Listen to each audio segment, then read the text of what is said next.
And welcome back, everyone. Welcome back to another week, another edition of the Sparkling Tuna Cup number 69. Nice. we made it to the 69th edition. I'm, of course, host Live VIP. With me, I'm joined by these amazing players, the people in the chat, and by my plushies as well. Welcome, everyone. Welcome to our first match of the night. If you're in the chat, read the bracket is live, exclamation mark B in the chat if you guys want to have a look at the bracket yourselves. Likewise, predictions will soon be open, as spawning in the top left hand corner of Oceanborn we have the South Korean Protoss player, the blue Protoss.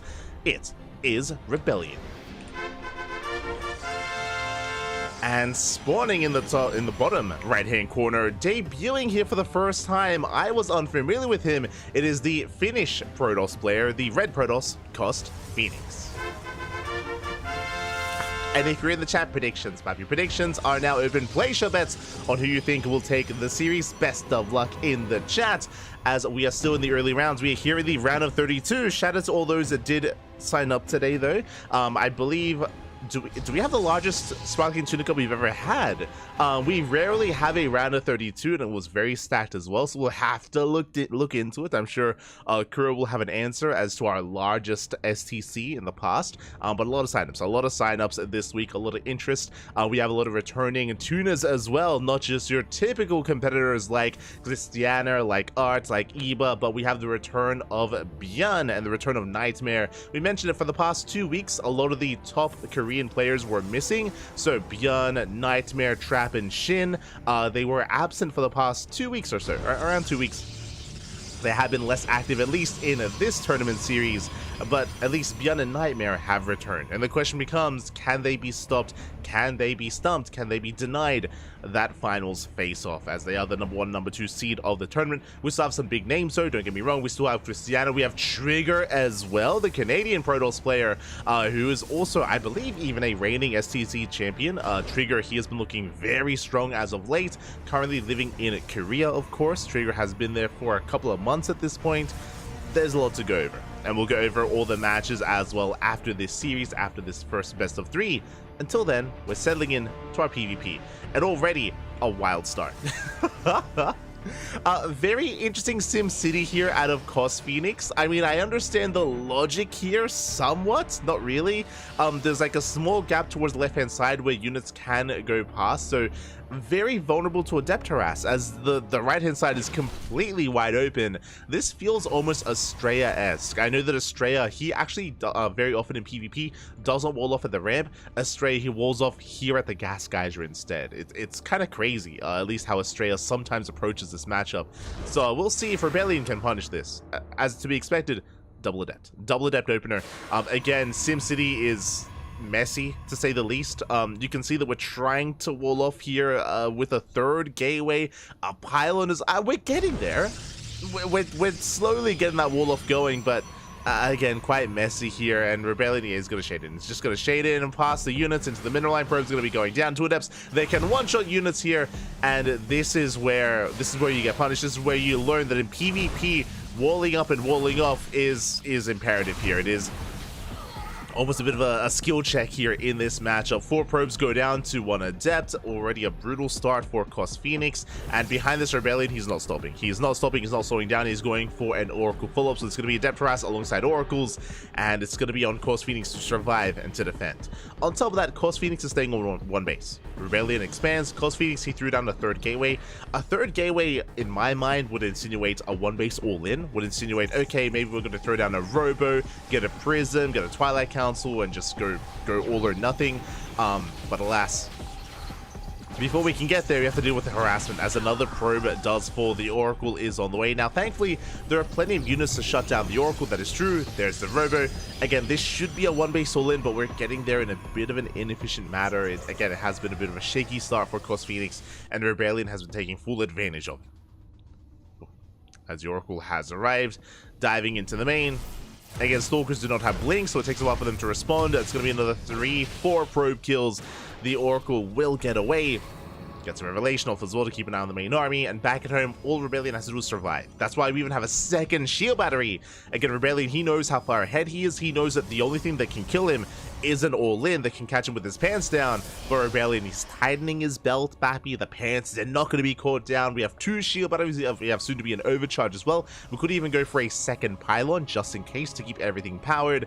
And as long as Rebellion maintains the Stalker production, as long as, I mean, he can even go for an Immortal behind this as well, or a Warp Prism. Either one, I mean, both are going to be quite viable in this kind of game state.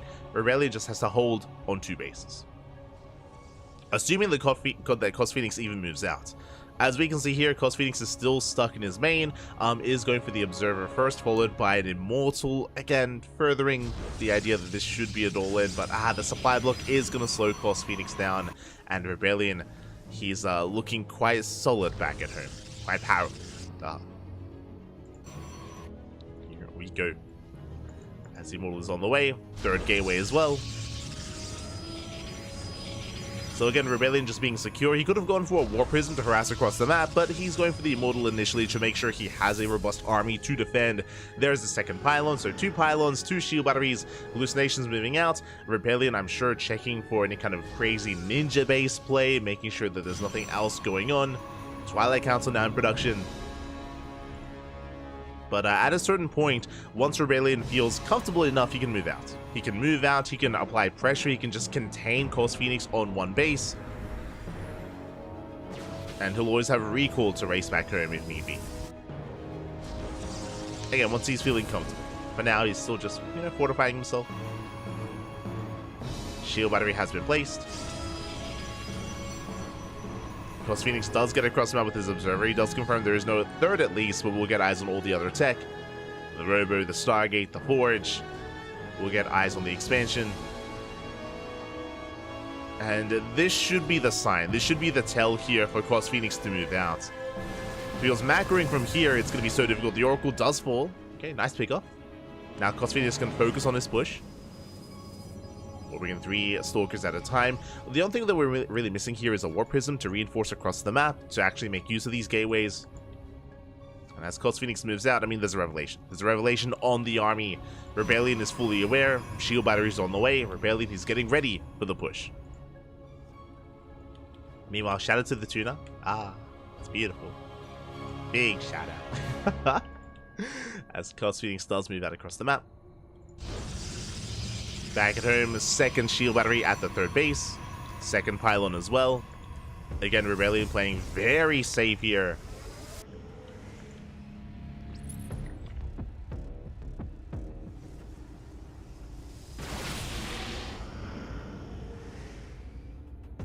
Playing very safe, very secure. Here we go. The Prism has arrived, joining with the main army to reinforce.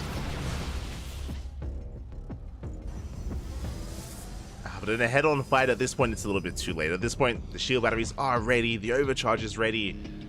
Outside of Rebellion making a massive mistake here in the fight, he should be okay. Should be able to hold on. Cos Phoenix does force his way in. He does target down the 1st sentry. Ooh, but pushing into a concave like that, it's not going to work out well here for the aggressing player. As now we're up to 3 Immortals. 3 Immortals plus 1. Blink is finishing up as well. Rebellion, he dives on forward, takes down the Prism, and yeah, he's just picking this army apart. Overcharge gets popped just to make sure nothing goes down. I believe 1 sentry got picked off. And Rebellion, yeah, he feels confident enough, he dives on in, blinks on forward, GG gets called, and Rebellion will take game number 1. GG. Again, Rebellion is coming in as the heavy favorite. And Cos Phoenix is making his debut here on the channel. Again, we haven't had the luxury of having Cos Phoenix on before, but I do appreciate here that even some more amateur players are willing to take part. Again, we do always champion that whenever we see some more amateur players signing up to play against some of these big GMs, some big pro players. I remember back in the day always playing against Innovation and Ryung back in a Lima League. It's always a lot of good fun. I'll always remember, yo, I made a base trade. I forced a base trade against Keen. I'll always remember. Back. But yeah, it was just a shaky start for Cos Phoenix. Again, just a really odd opener as well, opening up 3 gates, having a lack of SimCity as well, and in a mirror matchup, punishing that sort of thing, as we saw, can be quite brutal. and be quite difficult to bounce back as well. Just because you have the same tools and same units as your opponent, there are some comeback mechanics when you fall behind in PvP, that is true. Units like Adept Harass or DTs or proxies, right? Like there are some ways to try to be a little bit more fluid and try to head towards an all-in. There are some ways to go about that, but alas, unfortunately, none of them quite available there for Cos Phoenix. Now we're getting into game number 2. Let's go. Getting ready for that second game.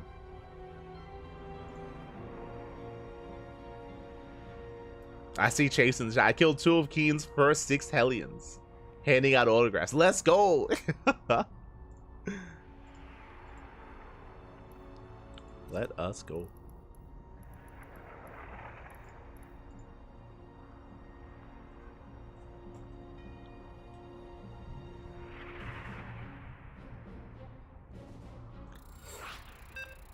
Who was it?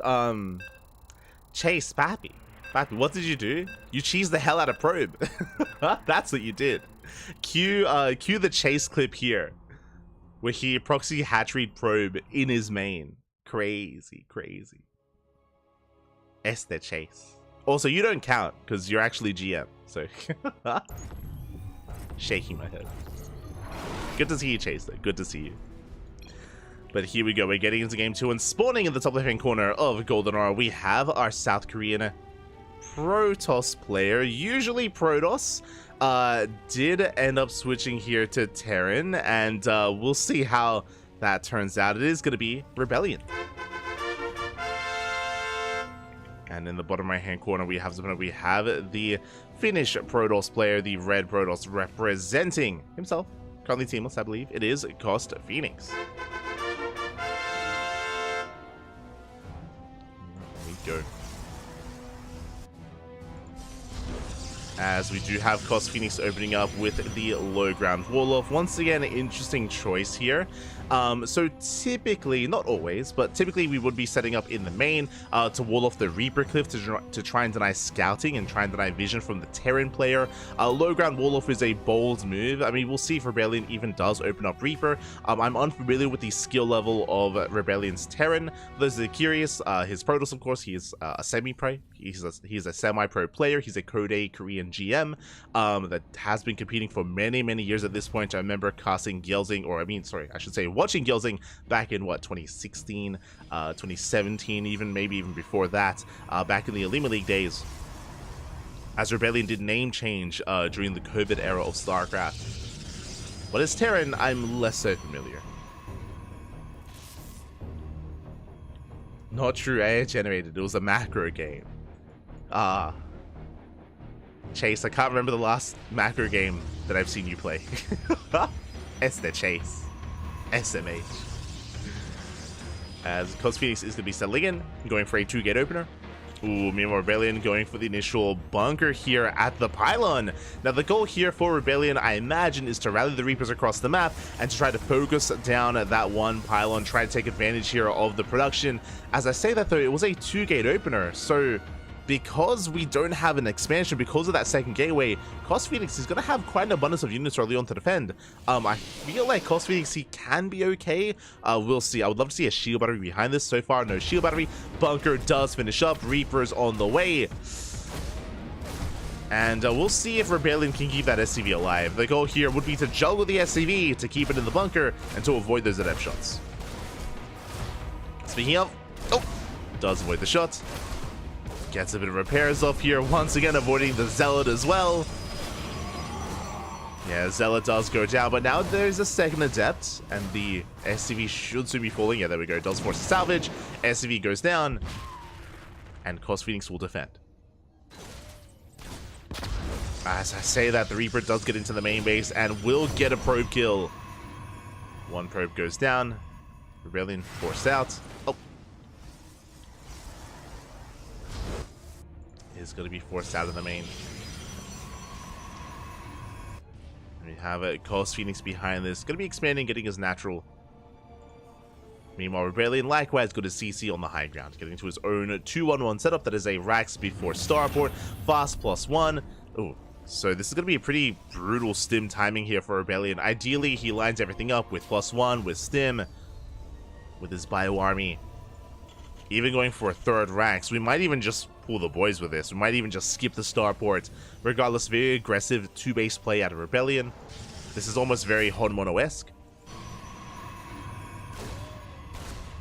And it's going to be on Coast Phoenix to read this and to survive. Meanwhile, first Reaper goes first adept goes down. Probe even. Second probe as well. So 2 probe kills, a full scout of the main base. Now Rebellion is fully aware of the tech of choice. It is going to be a Stargate opener out of Coast Phoenix. Does get across the map and will get an SCV. Up! Barely gets one. One SCV goes down. Alas, Coast Phoenix, his expansion's quite late here because of the fast second gateway, so is going to be falling behind in the economy. Likewise, opening up not Phoenix, but Oracle. Very interesting. You don't often see Oracle openers in this matchup. They do have their place, and they can get some damage done, don't get me wrong. They can, of course, threaten the main. But remember, Rebellion, he's already scattered the Stargate, and he's getting ready. Missile turrets are on the way. Cyclones are amassing. I'm sure Rebellion, he's getting ready to defend against Phoenixes. We know it's not. It's going to be Oracles instead. Regardless, Rebellion is getting prepared.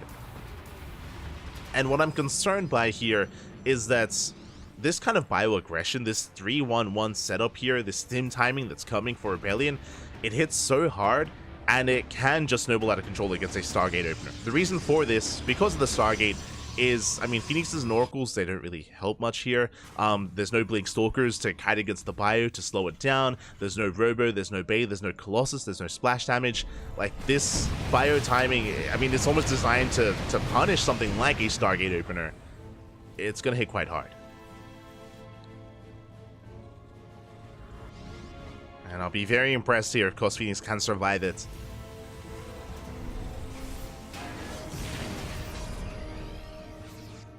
As even pro players in this kind of situation would have a hard time against this push. And here we go. Stim is finishing up in 5 seconds. Rebellion is pushing. He's getting a third CC behind this. He did wait until he got a medevac at least, so there is, you know, a little bit of support with the army.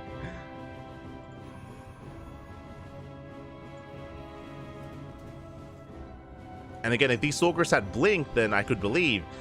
Even so, though, that is a lot of Stalkers. There's going to be a shield battery. There's going to be an overcharge as well.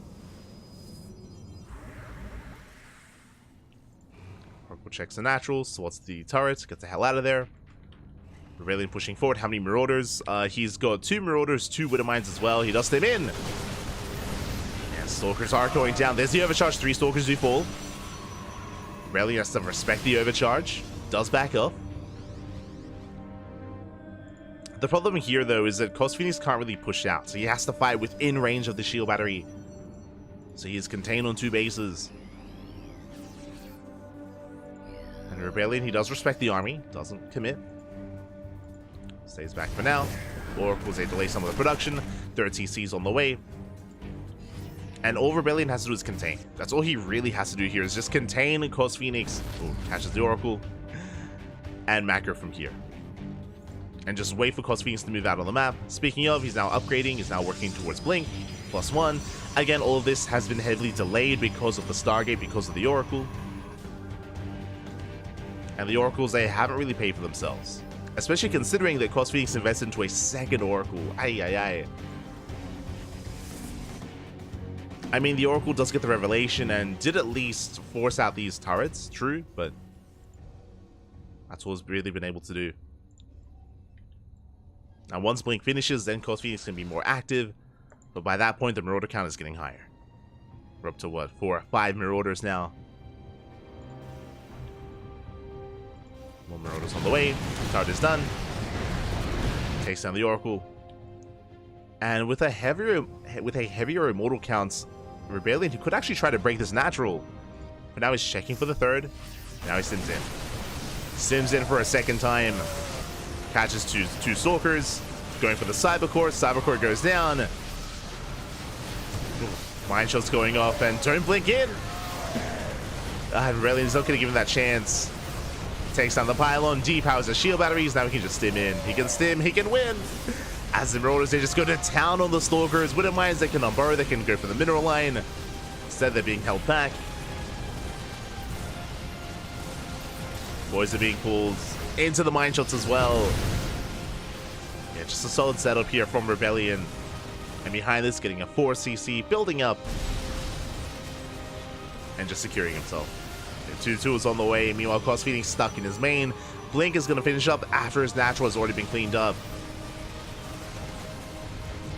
Again, it was just a rough start here. And Rebellion just taking full advantage. GG gets called, and Rebellion will take the 2-0. GG.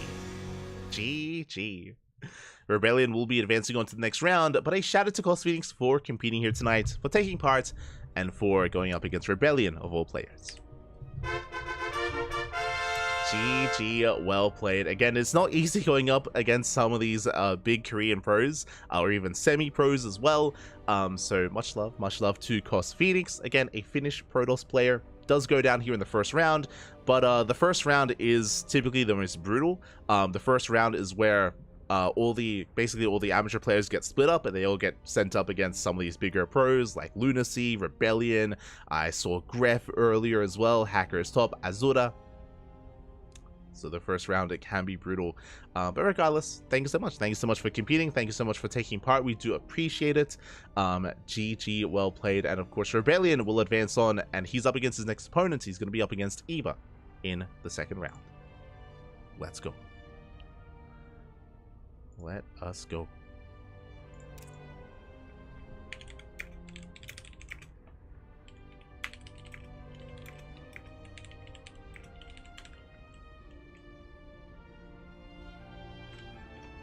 And we can head on over here and have a look at the bracket itself. I mean, I just kind of spoiled it a little bit. But yes, Eba, the Zerg player from the UK, has been patiently waiting for his next opponent. And here we go. From the start here. From the top, we do have a lot of updates here. It looks like the first round is concluding. We have Lunacy taking down Dark Lorax 2-0. We have Gogotok taking down his opponent, Gerald. 2-0 as well, advancing on. We have Kretz advancing on. We have Ledalex, sorry, as well. Looks like Gref didn't show, and Gunner actually replaced Gref. Interestingly enough, another Ukrainian player replacing Gref. Up against Dave Latos in the first round, when it goes up against Geralt. Likewise, we have Hackers Top taking down the World 2-1, and Azura is still up against Samir Duran in the first round as well. GG. So for the most part, the first round is concluding, and now we're getting ready for the second round. This is where, again, those bigger names are looking to face off. We have Björn up against Gogotok in that round of 16. We have Honmono versus Lunacy. Honestly, that's going to be a spicy TVP. I look forward to it. I was tempted to follow Lunacy into Honmono. Very tempted, but did alas opt to go elsewhere. We have Trigger versus Kretz. We have Geralt waiting for his opponent. We have Nightmare versus Ledalix. We have Eba versus Rebellion. That is our next series. That is going to be a PvZ. Likewise, scrolling down, we have Christiana versus Hacker is Top in a Protoss versus Random. And we have Art waiting for either Azura or Samir.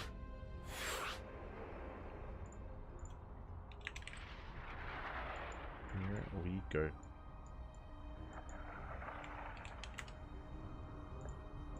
So we are just getting things ready and setting up. As it looks like vetoes are done, and we're jumping into our next series, jumping into a ZVP. Let's go. Let us go.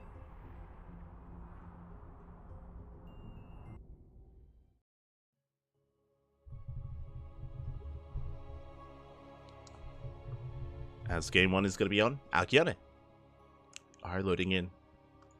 Just catching up in the chat.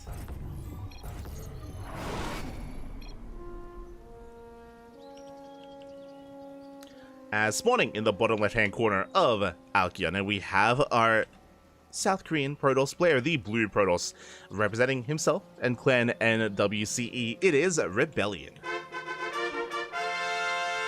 And spawning in the top right-hand corner, we have his opponent. We have the red Zerg player representing the Platinum Heroes.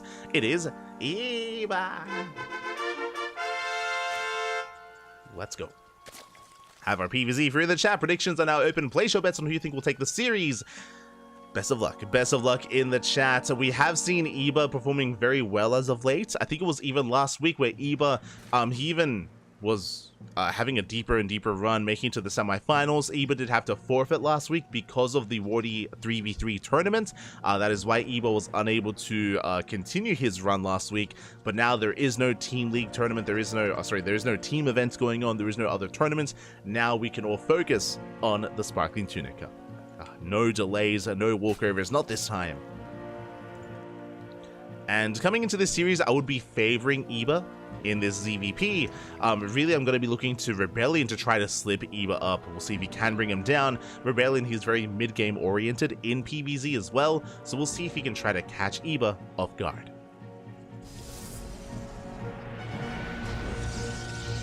There we go. As we are settling in.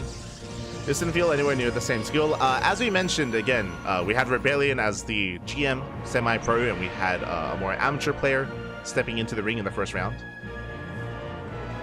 No shame in that. Not at all. As we are going to be settling in. From here, we're just going to be joining up, getting into our hatch gas pool. Standard opener out of Eba, likewise gate expand out of Rebellion as well. Everything looking as it should, everything looking normal. And we'll see what kind of openers we do end up in and what tech Rebellion goes for. Based on the pylon, it does look like a Stargate opener, as typically we would try to throw it down a little bit further back to hide our Twilight Council or our Robo. So there it is, Stargate has been placed. Everything's still looking standard from Rebellion. Is going to be going for an Oracle opener.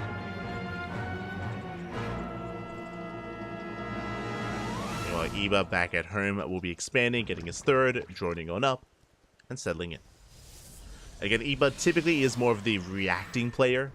Doesn't often, you know, go into his own all-ins or his own roach aggression, typically. So we're more looking at Rebellion to see how he does kind of dictate the flow of the game. The pace of the game, even.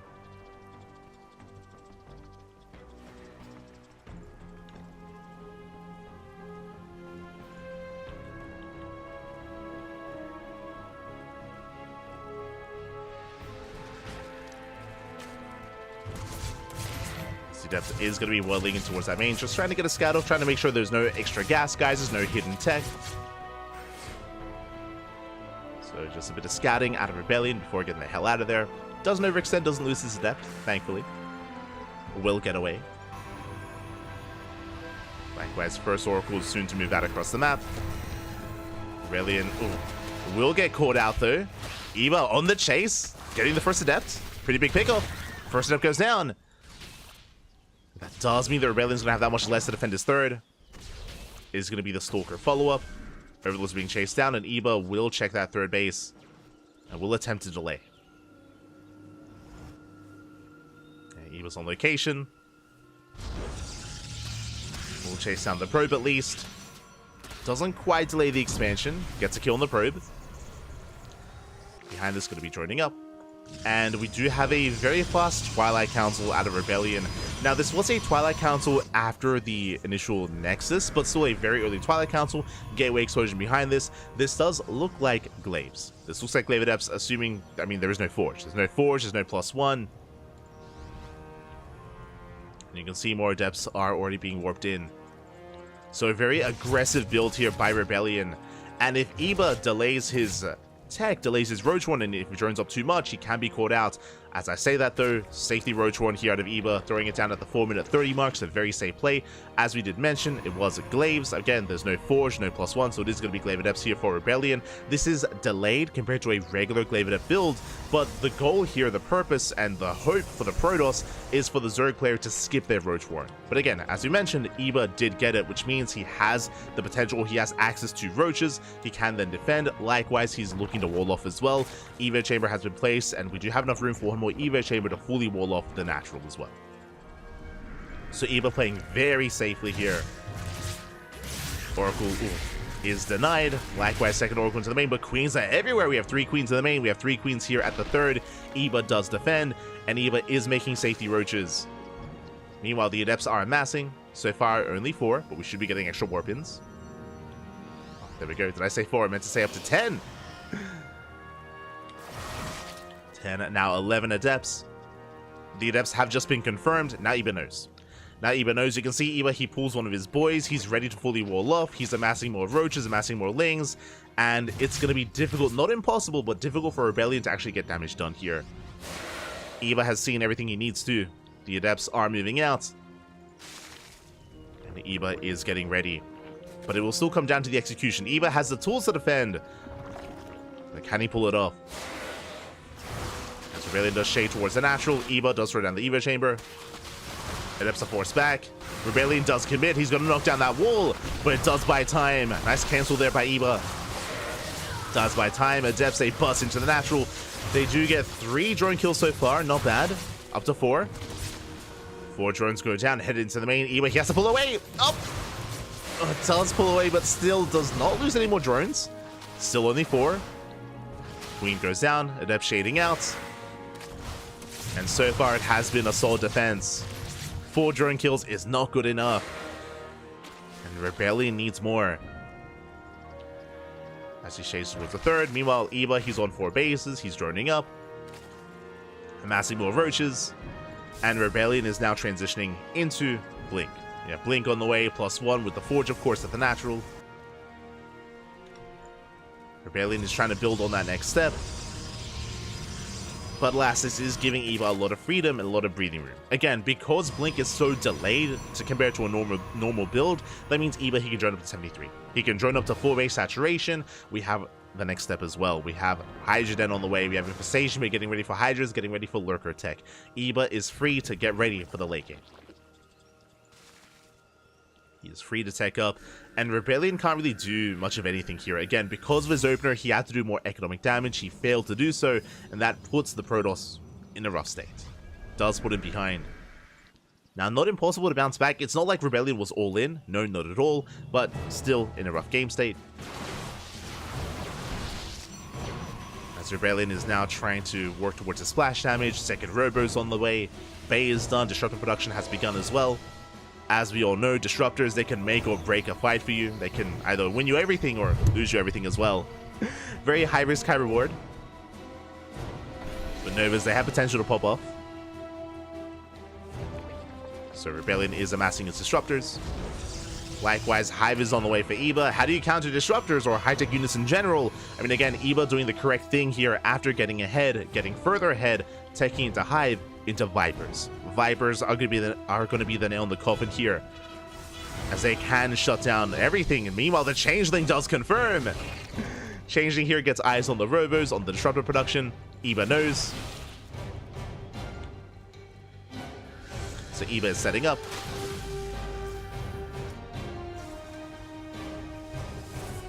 And again, still just waiting for that Hive. Until then, Lair Tech Lurkers are being morphed in. Did make a safety amount of Hydras and Roaches to survive. Now, until Vipers pop out, Rebellion can still take a fight. He's moving forward with his Disruptors. Does get eyes on the Lurkers, gets a Revelation up. Holding on to that Nova, does go up. Up! Ooh, doesn't connect. Yeah, second one doesn't either. Get a nice target firing out of Eba. The third Nova will massive connection here on the Roaches. Very nicely done. But alas, that was only Roaches going down, and Eba, he wants to get rid of them. He wants to get rid of Roaches, replace them with Hydras, with Lurkers, with Vipers as well. But now still engaging. Trading with the army, going for the Disruptor. Will get one. Disruptor is targeted down. There's one Disruptor left. More on the way. Eba's still amassing his army, still trying to survive. Behind this, there are the Vipers. 2 Vipers on the way for Eba.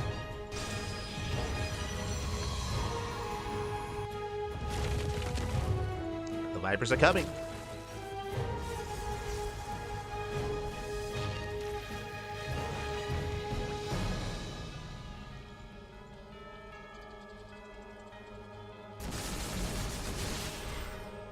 And this Stalker-based army just cannot push into this. Not like this, Pappy. Not up a ramp, into a concave of Lunkers.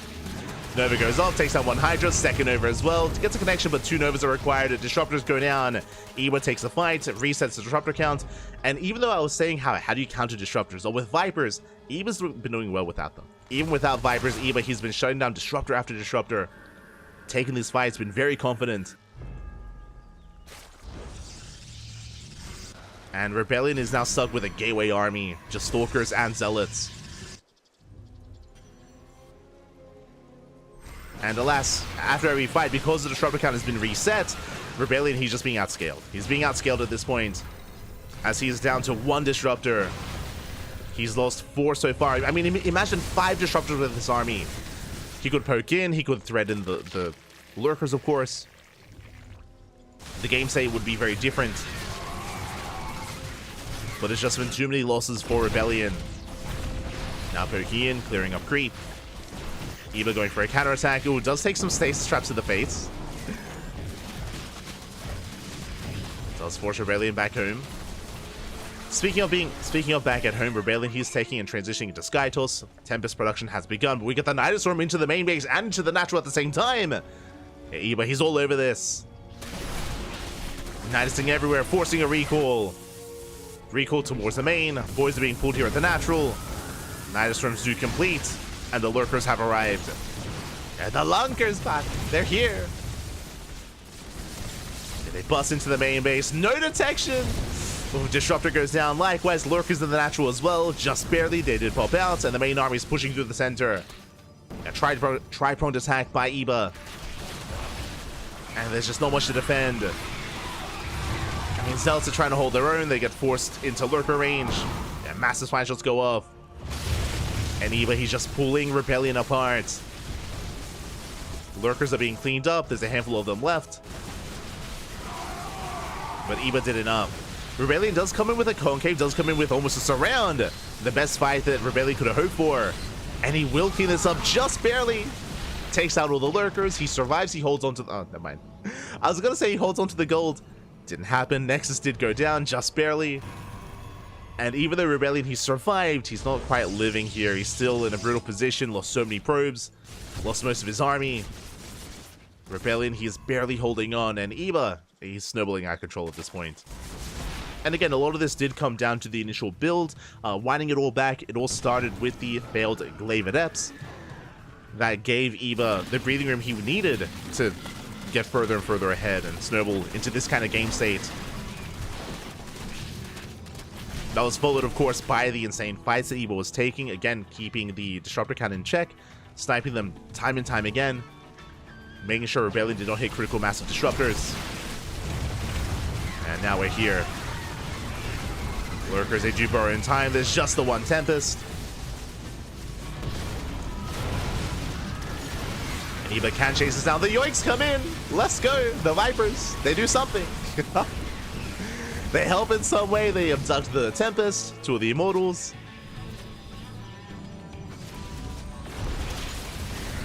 And Eba, he can just rally across the map.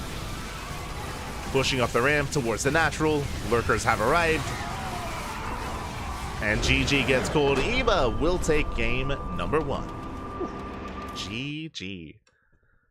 Again, very powerful play there out of Eba, just getting a read on what was going on, playing very safely. As a reminder, Eba did throw down a safety Roach Warren, even though he didn't initially scout the faster Twilight Council and the late Forge. Eba was just playing very safe. Afterwards, he did confirm the Adept Warp Bins. He was already ready with the Wall-Off at the natural. And if you remember, despite the, 11, 12 Adepts that were warped in, they only got 4 drone kills. Only 4 drones went down. And after that, Eba had so much breathing room because Rebellion, he just had no follow-up. Or I should say his follow-up was delayed, getting to +1 Blink Stalkers. It allowed Eba to drone and allowed Eba to tech. And with that, Eba does take a lead in the series. And now we're getting into game number 2. We're jumping into that second game, and we'll see if Rebellion can bounce back. Again, I mentioned before that Rebellion usually thrives in the mid-game. He can be a very aggressive player. We saw he was being quite cheeky, and if Eba was cutting corners, if he was, for example, skipping the Roach Warren and going into Ling Hydra, for example, or if he was just droning up a little bit too much, then he would be punished for it, of course. Likewise, Rebellion, he could go for a Twilight Council opener, could go for something a little bit more aggressive and more cheeky. We'll see. We'll see if he does anything but a Stargate. As we're loading into game number 2. And spawning in the top left-hand corner of Golden Aura, we have the South Korean Protoss player, the Blue Protoss representing Clan NWCE. It is Rebellion. And spawning in the bottom right hand corner, we have the Red Zerg player from the land of the UK representing the Platinum Heroes, leading the series 1-0. It is Eba. Here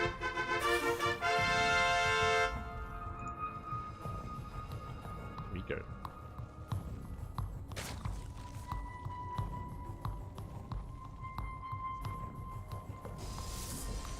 So now we are settling in.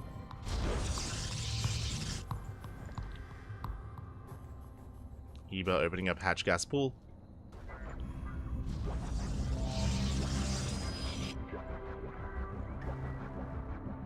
And likewise, Rebellion going for a gate expand as well. So everything so far looking once again as it should. Really, our big tells are going to be the pylon placements for Rebellion to see if he goes for another Stargate. To see if he goes for something different. I mean, we're loading into Golden a very large map, so aggression can be quite difficult to really pull off. So we could even just see a standard opener from Rebellion instead.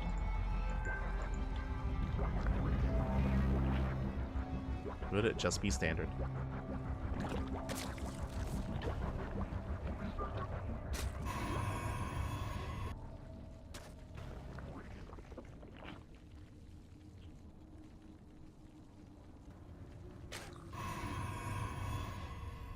That's our Cybercore on the way. Rebellion just being as annoying as possible, trying to force some inefficient mining in the main.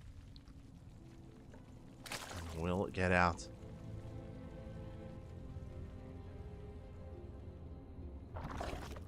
And again, I'm just really excited to see Eba once again. I mentioned previously that Eba, he was actually potentially favored to win last week's tournament as well. Like, Eba was on fire. He's been doing really well, has been improving a lot. I don't know what it is even. I know that Eba, he was very kind of disheartened by the game stage. You know, he was off racing a lot, especially a couple of months ago, especially, I mean, throughout the majority of this year. Eba was very demotivated by Zerg. But over the past like month or so, Eba, he's been back on that grind. It's been really cool to see. Really cool to see Eba just embracing Zerg once again and competing and improving. Meanwhile, speaking of aggressive builds, as we mentioned before, this time it is not a Stargate, it is a Robo Opener out of Rebellion. And this could be the beginning of a 2-base all-in. With a Robo Opener, this can go a couple of different ways. In a more standard game state, and if we had a more standard player, I would assume this was for a Disruptor drop. We could see Robo into a Bay into Disruptors. If this was Estrella, he does have a double Disruptor drop build as well. Eba does Scout. Eba confirms the Robo, is aware of what's going on, and does respond with a fast Lair. Interesting. Lair is on the way. And Rebellion actually opening up... Wait, what? He's going to be opening up War Prism into a Forge. Okay, interesting. So really fast +1 attack here out of Rebellion. Is he going into a charge all-in? I'm leaning towards it. Twilight Council has been placed. We'll see if he does embrace charge or if he goes somewhere else. This should not be Glaives. Glaives do not coincide with Forge with +1. Immortals on the way. And show us that charge. As Rebellion does move out.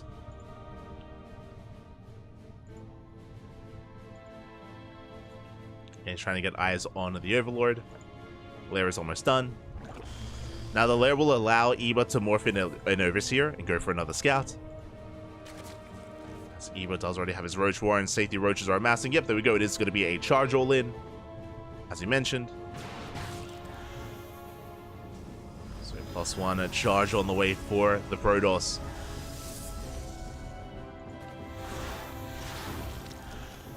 Eba's not fully aware of what's going on, but he is getting a safety Spine Crawler. Again, he knows something weird is happening. He's aware that there is no expansion, there is no third. Richards are amassing, Queens as well. Eba getting ready for whatever comes his way. Here comes that Overseer. Eba will eventually confirm that it is going to be charge. Rebellion does threaten the main. Eba's keeping up.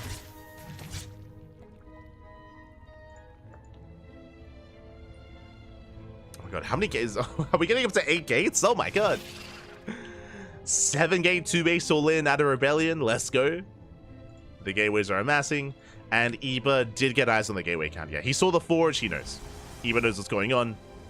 Eba should not be pushing though. I mean, as I say that, because of the gateway explosion, where are the zealots? Okay, Eba, he turns back around. Distracted by the adepts. Like, Rebellion has been skipping warp-ins. So, technically, Eba, he can turn this defense into an offense and deny the third. It's gonna be possible. Eba getting supply blocked. Taking extra gases. Now moving up with his army. Roach speed is done. I don't know if Eba can really do much, though. Not anymore.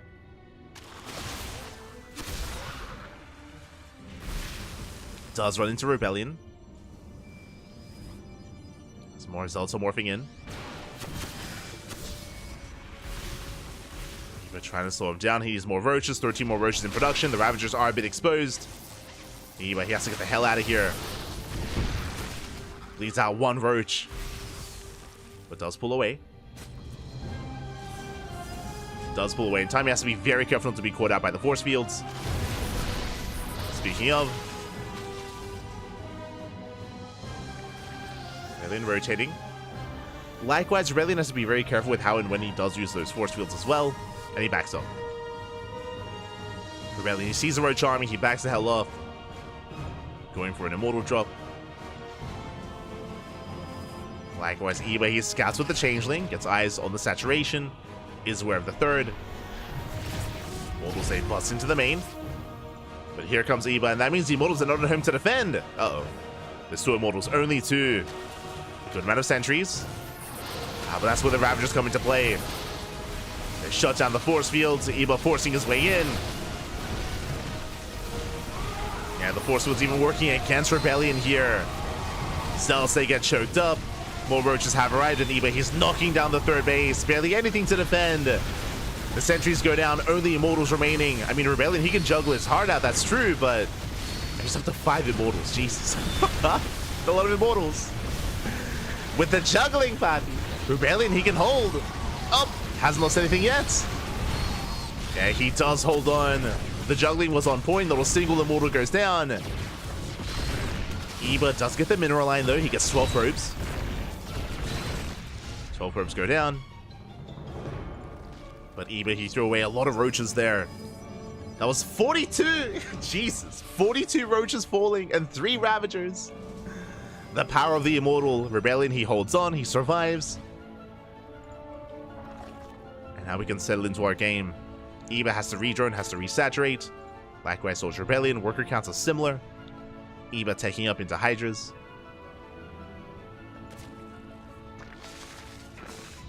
And Eba has to calm things down.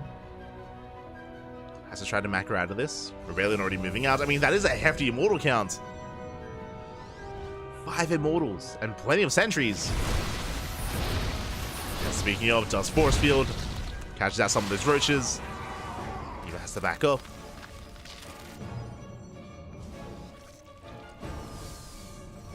And again, ideally, Eba, he lures the army onto creep. Fights with a better concave. Forces out some of those force fields. Getting on top of the Immortals. And Rebellion, he cannot push in.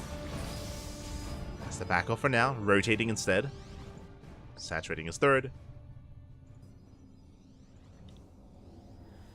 Likewise, Eba getting into speed. Into bailing speed as well. Rebellion does catch out the roaches. Not bad. Roaches are going down.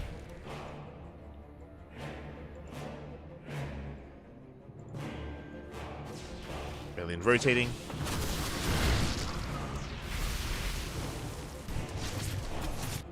Does hit the 4th. Eba pulling back.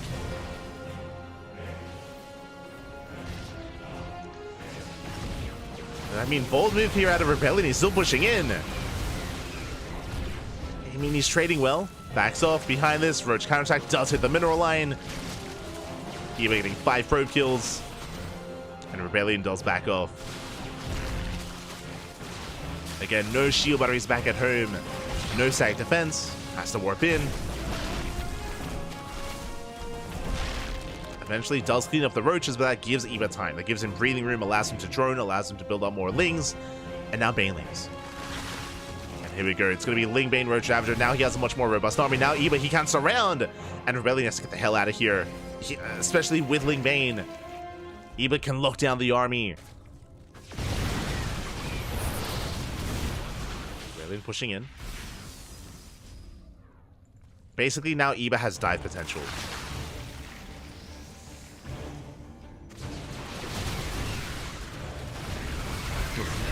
Sparze raining down, they don't quite connect. One Immortal goes down, it gets picked up. Second Immortal as well. And where's the War Prism? War Prism a little bit too far behind, and Rebellion's gonna lose everything.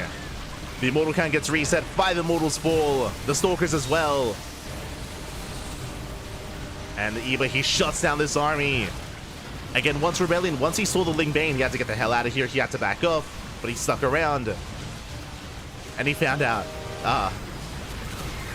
Losing far too much. The Biles, they connect, they take down the War Prism. War Prism falls. That's the entire army of Rebellion falling. Now Eva can snowball from here. GG gets called. Eva will take the series 2-0, advancing on to the quarterfinals. GG.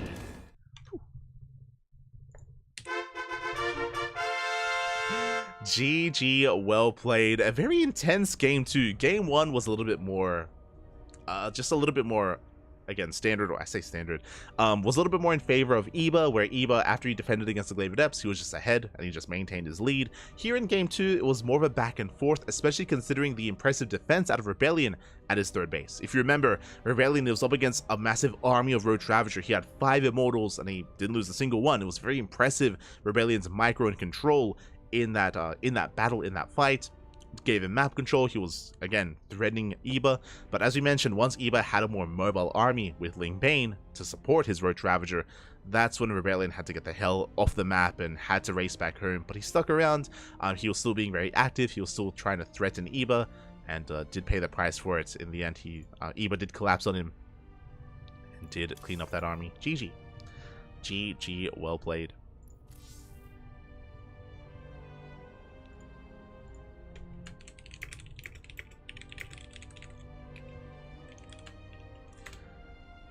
And Eva will advance on to the next round. And the question becomes, who will face off against him? Who's it going to be? Exclamation mark B in the chat. If you guys want to have a look at the back yourselves. Oh my god, we already have an opponent. Oh my god. But we have a lot of updates as well. From the top, we have Bjorn. Bjorn takes down Golgoth 2-0. Bjorn is now up against Honmono. Honmono went to the ace match, by the way. Oh, I was, again, very tempted to jump on that series. But Honmono versus Luna C did go all the way to Game 3. Honmono did come out on top. Now facing off against Bjorn in a TVT. Scrolling down, we have Trigger. Trigger is up against Kret in a best. Oh, he takes down Kret 2-0. Trigger now up against either Geralt or Gunner in the next round. He's waiting for his next opponent. Likewise, Nightmare takes down Ledalex 2-0. Nightmare now up against Eva in the quarterfinals as well. They are looking to face off. Scrolling down, Cristiano is still up against Hacker is top. Art takes down Azura 2-0. Art waiting for the winner of Cristiano and Hacker is top as well. For the most part, the quarterfinals are getting underway. Just a couple of matches are lagging a little bit behind, but I'm sure they will soon catch up. And we have our next series. We have our next matchup. It is going to be Eva versus Nightmare in the ZVP. Let's go.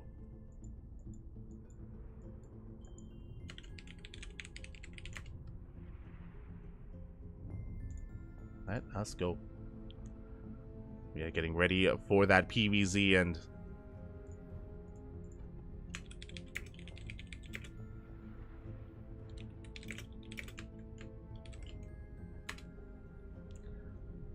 We're getting ready for that next series, getting ready for that next match. It is going to be another PvZ, and the opponents, they just get harder and harder. For those who maybe are unaware, I mean, Nightmare, he is often overshadowed amongst the Korean Protoss players. When people think of Korean Protoss, they think of Hero, they think of Classic, they think of Trap, but Nightmare is definitely up there. I mean, Nightmare, he recently qualified for Home Story Cup. He defeated Gumiho and many other big names to qualify for Home Story Cup. So Nightmare is going to be traveling, is going to be heading over to Krefeld, to Germany in the coming weeks, in the coming month, to compete in that tournament. And now he's facing off here against Eva. Oh boy. And Nightmare is the number 2 seed, I believe, of the tournament. I have to recall if it's Nightmare or Christiana, but Nightmare is one of the favorites to make a deep run. We'll see if he can be stopped. We'll see if Eva can bring him down. We shall see.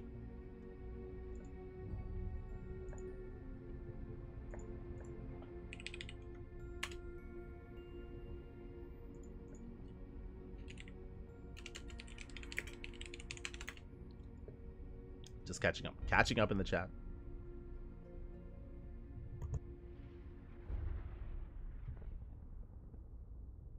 Fun fact, Kret means mole, as in the animal. Oh no.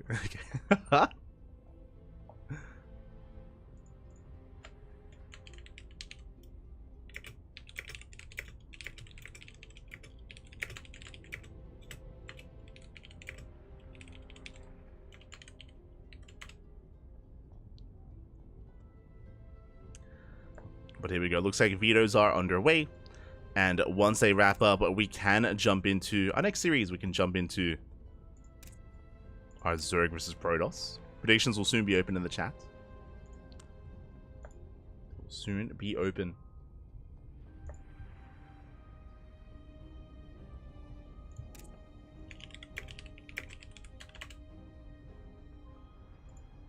Evo was 70, yeah. Yeah, so Beyond was number 1, Nightmare was number 2. I assume so. I assume so. I mean, we've been glossing over Trigger, but I would love to get into some Trigger later on as well. Would love to. Until then, it looks like we're going to be going on a short break. Going to be going on a short break here. Players just need a little bit more time to conduct those vetoes, and when we return, we will have our next series. So until then, take this moment, get some snacks, get some food, get some water, and enjoy the break, enjoy the brutal OST, as we'll be back in a couple of minutes with our next series. See you soon.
And we are back. Welcome back, everyone. Welcome back to the quarterfinals of the Sparkling Tuna Cup number 69. Nice. We have our fresh best of 3 series, and sporting in the bottom right hand corner of Oceanborn, we have the South Korean Protoss player, the Blue Protoss, representing his new team, Streamer Zone. It is Nightmare.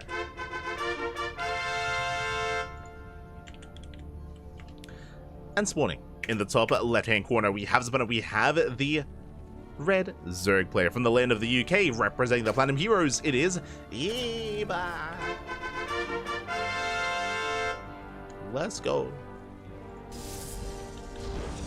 Have our Proto Sorcerer. We have our quarterfinals here. Eba has been looking strong recently, don't get me wrong, but he's now up against the number 2 seed of the tournament. Nightmare, he did recently qualify for Home Story Cup, and again, he has been looking better and better as of late. We'll see if he can be brought down. Meanwhile, if you're in the chat, before I forget, of course, get your Gamba going. It is Gamba time. Predictions are open. Place your bets on who you think will take the series. Best of luck. Best of luck in the chat. As we're selling into this PvZ. As a reminder as well, I should have mentioned this earlier instead of going for the break. If you want to help support this tournament, if you want to help support the Sparkling Tuna Cup, you can do so via Patreon. The tournament is funded by the people, for the people, via Patreon. You know, the entirety of the prize pool is funded through Patreon. Likewise, not just this tournament, but other tournaments as well, like Master Swan Open that we casted last night, and Sea Duckling Open as well, which will be in a couple of weeks. So all of our events are funded by Patreon, so if you want to become a supporter of these tournaments and help grow them and help fulfill them as well, you can do so via the command in the chat, if you wish. By the masses, for the masses. Exactly. So you can do so via Patreon if you wish. You can also gain replay packs as well from our tournaments and from events that we have permission to share as well. So if you're interested, you can do so. Otherwise, just following, just watching, it's good enough, man. It's good enough.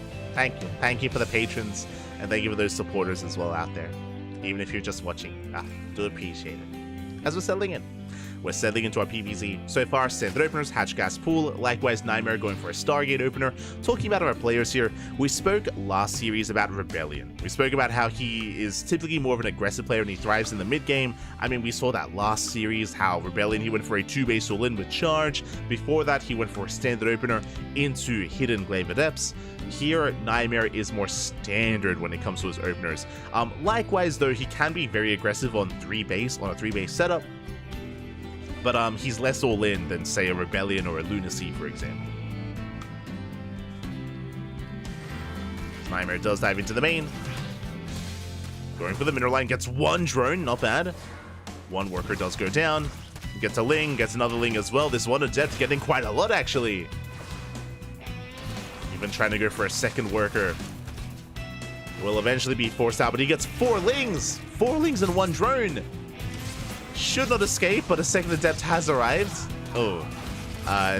Nightmare maybe extending a little bit here as Link Speed kicks in, and this Adept shouldn't get much done. Up! Once another does get 1 more drone. Aye. It's going to be 6 Lings and 2 drones. Not a bad trade for Nightmare. Back at home, looking to expand, taking a 3rd base. Oracle's moving out across the map. And a second Oracle behind this as well. Again, just triple Oracle into a 3rd. Standard economic build here by Nightmare. He is moving out. Likewise, Eba moving out to scout the 3rd. Make sure that it is being taken. To make sure that Nightmare isn't doing anything too crazy. Oh, nice positioning with the Queens. Queens, they get a lot of hull damage on that first Oracle. Gets 2 drone kills, but the Oracle barely does escape. Very nice movement here out of Eba. So much hull damage at the same time. Lings, they get across the map, but there is some depth to defend back at home. So Nightmare does defend. Likewise, the drones! Oh my god. They come back a little bit too soon. 1 more drone goes down. Oh, for the Oracle though, well worth it. Nightmare getting too greedy. Aye. A little bit too greedy, a little bit too cavalier. Nightmare gets punished. Heads towards the natural. Spores in position. Nightmare looks like he will get 1 more drone, gets 2 more drones. 5 in total. Not bad, but once again, the Oracle takes a lot of hull damage and is that much less effective moving forward. So from here, Eba can stabilize. He can stabilize, he can drone up, he can saturate his bases, nothing really to stop him. Queens are spreading out, and the pressure is on Nightmare. Now, he has made a 3rd Oracle, does join up with the 2nd, can one-shot drones, likewise has 3 Adepts on the ground as well to threaten that mineral line. And there is that much more pressure on Nightmare to get more damage. So if he can, for now, he's going for the 4th. And can he force a cancel? Oh, he might be able to. It's going to be close. The base is getting low, and it looks like it will be canceled. Up, just barely. No, that's a kill! Aye.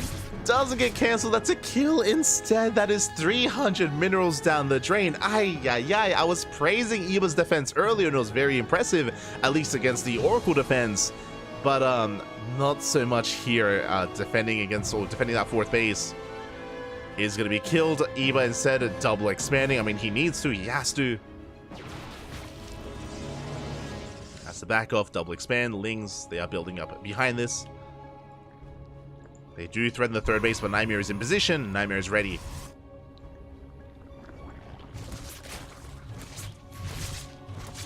And suddenly Eva's in a bit of trouble here. Again, Eva just trying to recover, taking his gases, massing out more Lings. I believe Eva did skip his Roach Warren. Yep, no Roach Warren, no Bailey Nest. Eva, it looks like he's headed towards Hydra production. Technically, Eva could go into Spire play and into Mutas, but I'm feeling like laying Hydra into Lurker tech instead. We'll see. Speaking of Hydras, there it is. Hydra Den has been placed here behind the mineral line, and Nightmare likewise is working towards a splash damage. Second Robo, the Bay, into either Colossus or Disruptors, or both. Both have their place.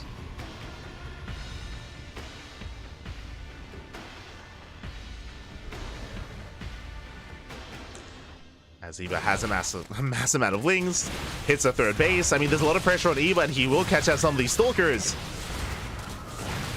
Blink is done. Shield battery goes down. Cannon as well. This is an okay amount of damage with Eva. He was hoping for a little bit more. Yeah, the Oracles, they race back home. A lot of Lings go down. That was how many? 46 Lings falling. Ay, ay, ay. Not quite worth it for Eva. And Nightmare's moving out. He does counterattack. Now, this can't really threaten to kill Eva, but this is really just to clear up creep. Just to deny creep, deny overlords, deny vision. See here, tumors aren't going down. Nightmare, he's setting up for the mid game. He's setting up for his eventual Colossus push. So it clears up a lot of that creep. Eva, his fourth base, is getting up and running. Getting a fifth as well. Rotating around. Sorry, Nightmare rotating around. Catching more tumors. Oh, getting a queen as well. And Eva behind this going for a desperation. Ling run by the fourth base is exposed. There's a shield battery, there's a cannon, there's two cannons even. And Lings, where do they hit? They come across the Colossus. Not like this. Eva, he has to retreat, has to get the hell out of there. Back at home, he is now getting into his Lurker production. Now, if he can get a decent amount of Lurkers, then he can stabilize, he can defend, he can survive, and eventually max out. But the Lurkers are still in the way, and here comes Nightmare, trying to break Eva before the Lurker count gets too high. How many Lurkers do we have? 4. Soon to be 7. 7 Lurkers for Eva. They do pop out. Nightmare has the army supply lead, has revelations. Does he push in? Just waiting for a Zealot run by. Here on the right hand side. Yeah, the army pushes in. Oof. Into a concave of Lurkers. Nightmare has to back off. Likewise, Zealots do back off as well, but now he's up to 3 Colossi. He's pushing in. He's going for the kill. It catches out the Lurkers. 1, 2 Lurkers going down. Clutch Transfuse. Eva does buy time. Meanwhile, the Lings, they're busy with the Zealots. That's a massive amount of Zealots, and it looks like Nightmare, he has too much. He breaks through the Zealots. Sorry, breaks through the Lings. Breaks through into the mineral line as well. 22 drones go down. GG gets called. It's just too much, and Nightmare takes game number 1. GG. Very intense game. They're very back and forth as well. Eva had his own moments, but losing his expansion and losing all those Lings as well in the follow-up was brutal. Nightmare punishing Eva and snowballing out of control. Eva definitely had an opportunity there to try to hold on with the bare minimum amount of Lurkers, but barely did not have enough. And GG. GG, well played. Nightmare takes game 1. Now we're getting ready for game number 2. We'll see if Eva can bounce back.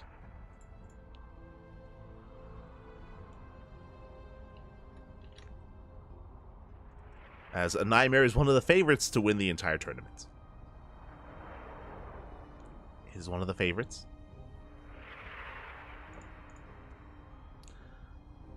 Likewise, I believe Eva is the number one Zerg player in the tournament as well. Yep, he isn't just the one, he is the only Zerg player left, surrounded by a sea of Protoss and Terran. We have some more matches wrapping up. We have Trigger versus Geralt, PvP in the quarterfinals. We have Beyond versus Holmono, TBT. And we have soon-to-be Art versus either Christiana or Hacker is Top. Christiana, of course, Protoss player. So is Art. Hacker is Top is a random player. So Eva, he is the Zerg representative. Can he go further? Can he force the ace match? Can we have some more diversity here? Coming into the semis, we'll see. As spawning in the bottom right-hand corner of Golden Aura, we have the South Korean Protoss player, the Blue Protoss, representing Streamer Zone. It is Nightmare. And spawning in the top left-hand corner, we have the Red Zerg player from the land of the UK, representing Platinum Heroes. It is Eva. Eva going for a 15-15. Okay, going for a very safe opener here. Allows Eva to expand and take his natural before the probe arrives. So very nice start by Eva. The downside here is that his gases are going to be a little bit later. It does mean that Nightmare can also respond with greed and be a little bit more active with his adepts and be more careless with them as well, as it is going to be a little bit longer for the Zerg player to embrace Ling speed and Ling aggression as the spawning pool is on the way. So we have Eva mixing things up slightly here. We'll see what this leads into. Likewise, the Nightmare going for the gate expand into a standard opener. Settling in. Here we go.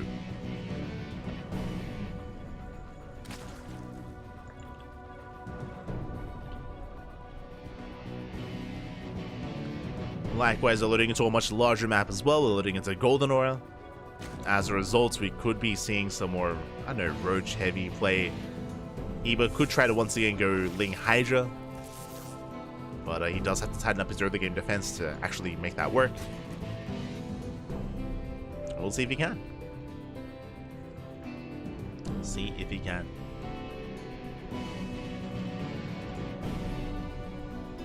As Nightmare checks the third base. Behind the side before it's finishing up. The pilot is going to be placed a little bit closer to the main base. Interesting. It should still be a Stargate, but it could also be a Twilight Council. There we go. Stargate has been placed. It's going to be a standard opener out of Nightmare, going for Oracles into a third. Now, we saw how amazing the defense was from Eva last game. I'm talking about the Oracle defense, more so than anything. We'll see if Eva can do the same. Without losing the fourth base this time, of course. Hopefully. As Eva has to pull away. But yeah, we're missing some of our other Zerg regulars today. I just realized. No Nikic. Like Nikic, he's usually also here. Also, you know, not a stranger to making it to at least the semifinals. Nikic, of course, the Zerg player from Belarus. But he's not here this week. Likewise, this week there's no Young Yakov. Young Yakov, he's also... I mean, I think Young Yakov was only played like in one STC. Ooh, as two drones go down. Nice pickups here out of Nightmare. And he even gets away with the Adept. Oh my god, on 1 HP. The 1 HP Adept. 2 drones. Gets out of there. Crazy. 2 drones on 1 lane. Meanwhile, the second Adept does bust into the main. Gets surrounded. Oh, not as fortunate as the other Adept. His shutdown is punished. Nightmare getting a little bit too greedy. He does race back with those Adepts to defend the third. Meanwhile, Eva, again, no link speed, or I mean, no gas yet for link speed, I should say. I should emphasize. Oracle takes a lot of hits. Even a couple more. But no Sport the Natural. Eva getting punished. 1 drone goes down. Oh my god, but does catch the Oracle. Nightmare overextending. Not bad. So Eva only losing 2 drones, snipes the first Oracle. Very similar to last game, actually. If you remember, I believe Nightmare also only got 2 drones and lost the first Oracle as well. So very nice defense out of Eva. He was able to bait the Oracle in. Likewise, second Oracle hits the natural. Queens are getting in position. Oh, and once again, Nightmare getting too adventurous with the Oracle control. Ay, ay, ay. Down to 9 HP, forced to recall. Calm down. I mean, again, this is still very similar to the previous game state where Nightmare, he was taking a lot of hits with his Oracles, but he still killed the expansion. He still killed the 4th, so there's still an opportunity for Nightmare as he moves out. The move out was spotted by the Overlord. Eva is aware. Eva's getting ready. Lings are amassing. Remember, no Ling speed because of the gaseous opener, because of the 15-15. Ling speed is so delayed. But it's about to finish up. You want Nightmare, he rotates. Does get a couple of tumors. He delays the 4th quite heavily. That's all he's really hoping for. The 4th has been placed towards the left-hand side. Nightmare did spot it, but is unable to get on top of it now with Ling speed. So Eva, he survives, he defends, he saturates his 3rd. But Nightmare still wants that expansion.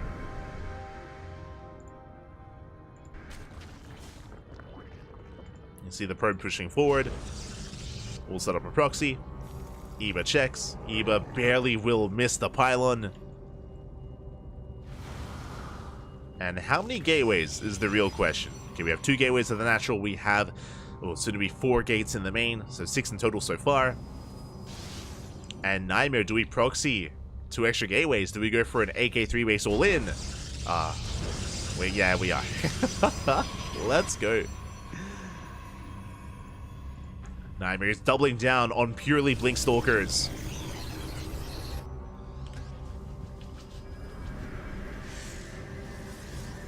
Setting up a stasis. His goal here is not just break the 4th, but even push on further than that. Regardless, 4th base looks like it is going to go down. Eva's still trying to mass up Hydras. Remember, he skipped the Roach Warren, so it's only Ling Hydra. And the 4th base is going to go down.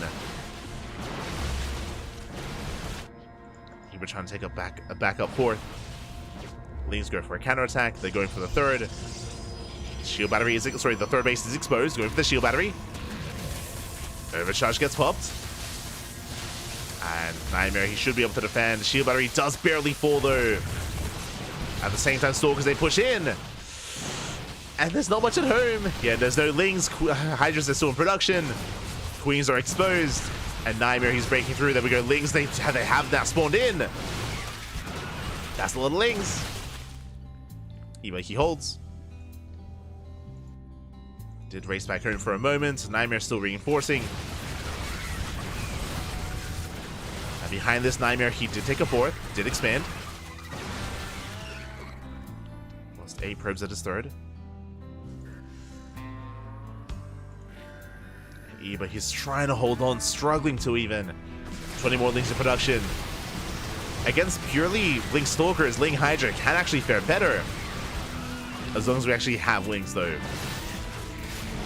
Stasis goes off. Eva backs off as well. He has to hold on to the ramp, hold on to the high ground.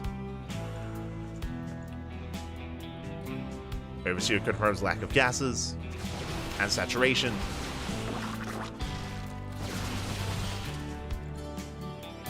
And Eva, can he get on top of that 4th?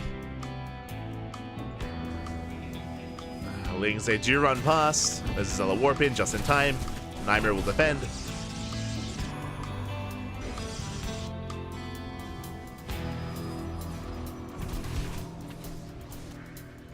Again, Nightmare, he's focusing on a purely gateway composition until now. And now he has the Temple Archives on the way. That's going to be for Storm and Archons.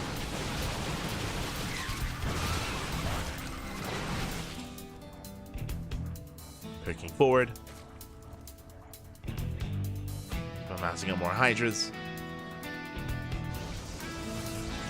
I mean, Eva has potential to break out and to snowball out of control before Storm kicks in, but it looks like Eva, he's defending. He's purely defending. Lurker Gen is on the way. Looks like the goal here for Eva is to survive until Lurker attack. What I'm concerned by is the economy. Like, Eba, his drone count is still very low. And he's still on 4 bases, and even base count with the Protoss. Never something you want to see. Eba needs a 5th. Needs to break out. Zealot Rumbai is being set up. The 4th base is looking quite exposed. At the same time, though, Eba setting up a surround. And who strikes first?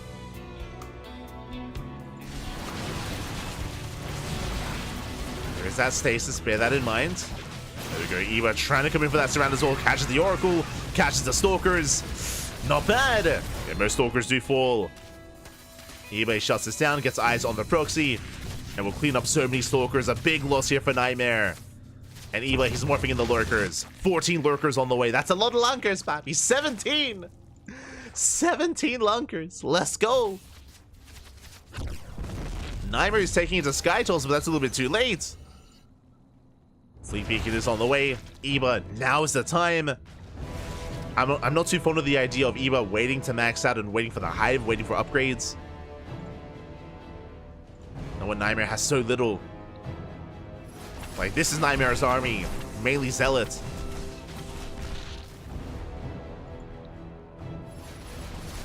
And some Storms. Lings are coming in from behind. They're going for the High Templar.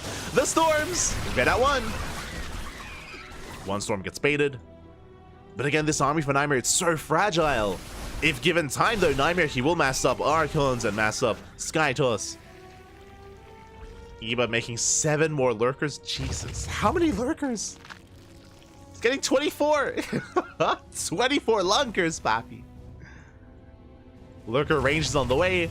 And again, this is going to be amazing before Sky Toss. Like, that's 2 more Stargates in production for Nightmare. Nightmare needs a little bit more time. And Eba's focusing on being defensive. He's taking a 5th. Eba is staying back at home, and he's giving Nightmare the time he needs. I mean, I say that. He still needs quite a little bit more time getting into double Immortal production. Nightmare backs off.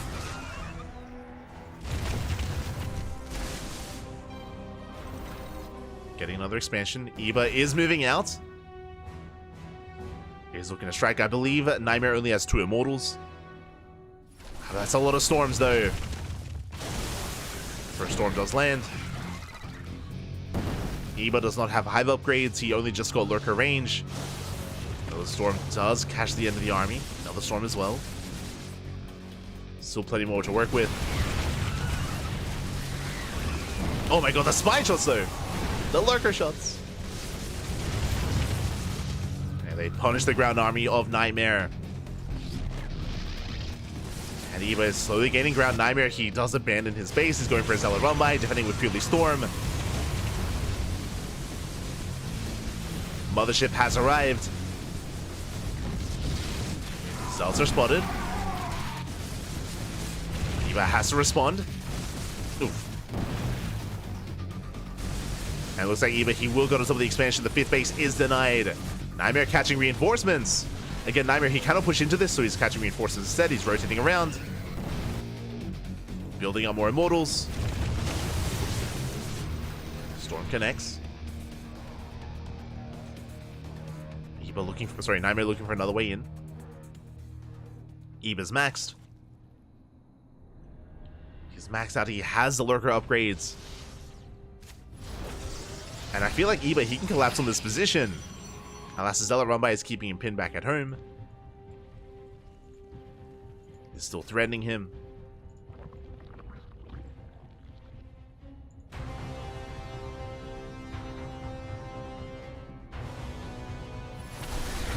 That does find the Zealots as well.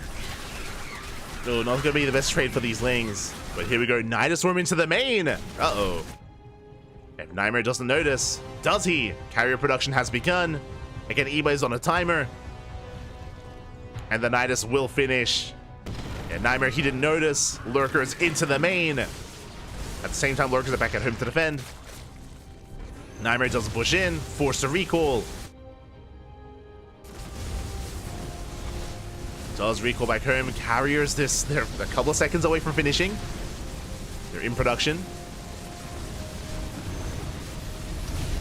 And we do recall actually on top of the lurkers. We tried to. Up. Lurkers are forced out. Eva pushing towards the 5th.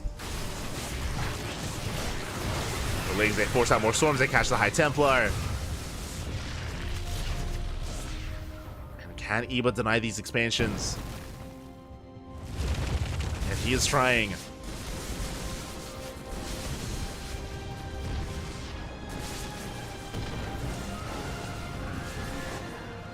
Nice Storm is done. Corruptors are amassing. They're moving out across the map. Zealot Rumbai doesn't really get much damage yet, but is headed towards the natural. Drones are going to be falling. But he does cut off Nightmare. He will be taking down this 5th base. Nexus is going to fall down. Zealots get cleaned up back at home. Nightmare catching reinforcements. Picks off a couple of Corruptors. Not bad. The carriers have arrived. Eva will back off.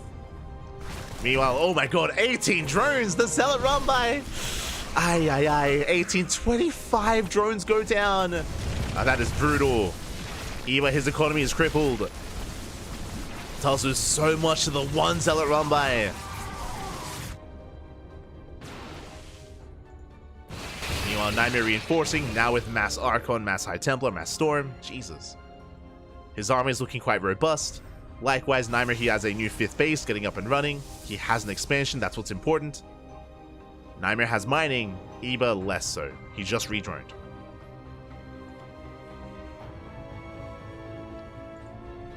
Just redroned, he's trying to get into his Viper production.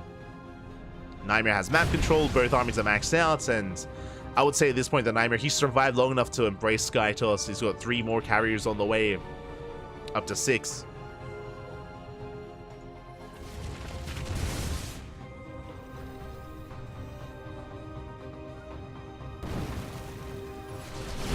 Oh, and this is a brutal loss here. Eva, he's getting caught out.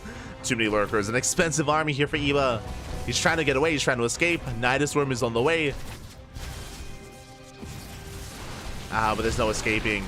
At the same time, Eva, he rotates over towards the right hand side. But there's a mothership. There's a recall. There is a recall available. Lurkers do borrow. Eva has to get the hell out of here. Does pull away. Here comes the yoinks. A subduction here on the mothership. Ooh, mothership survives. Hey, Eva not quite in position.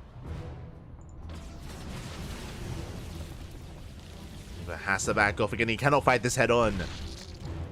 Not like this.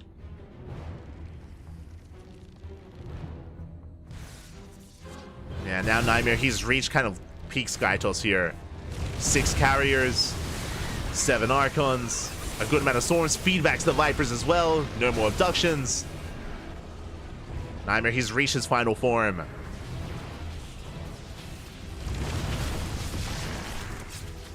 And I'm not so sure Eva can really contest against this. Zealot Rumbai hits the northern expansion. Nightmare pushing in.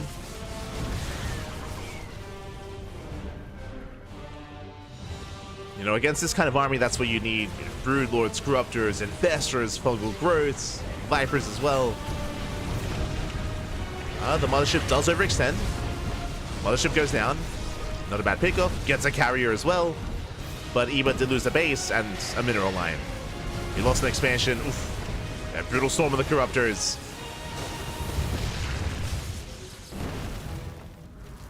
Eva bleeding out 13 drones. Eba no longer has a bank, no longer has the economy. Zealous, they hit the 3rd. More drones going down.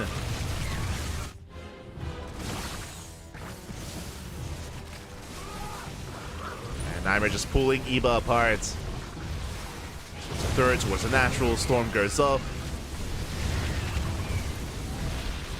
Eba gonna try to engage, but again, he cannot push into the Archons. Oh no! Speaking of the Archons, they go to town on the Corruptors. Corruptors, they dive in, they will clean up all the carriers. Skytoss armies reset, but GG gets called. Eva has nothing left, and Nightmare will take the series at 2-0, advancing on to the semi-finals. GG. GG, well played. Again, Nightmare, he was able to defend, able to just kind of fortify himself, stabilize, get a 5th base, and embrace that kind of late game army composition. The mass carrier arc on Skytoss army with storms, of course, was brutal, and Eba definitely had his own moments in this game. It was very impressive. You know, I don't want to take away from Eba, even though it was a 2-0, Eba played that out very well. He did have his own advantages, did have his own lead as well, did have the supply lead for a lot of that game. If you remember, there was that time where Nightmare, he was stuck on purely, I think it was like 4 High Templar and Mass Zealot against 24 Lurkers. It was crazy how many Lurkers there were, but even though there were 24 Lurkers, if you remember, Eba was waiting for his Hive upgrades. He had no Hive upgrades at the time. They were Lair Tech Lurkers. Because of that, Eba wasn't too confident.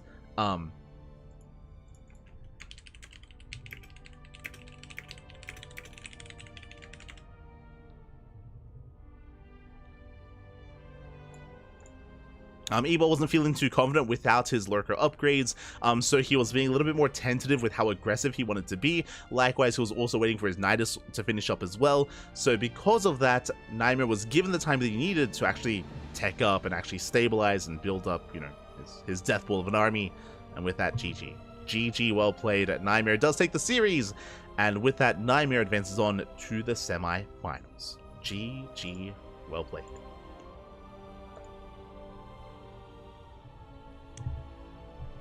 GG, well played. With that, we are now going to be getting into those semifinals. Exclamation mark B in the chat if you guys want to have a look at the bracket yourselves.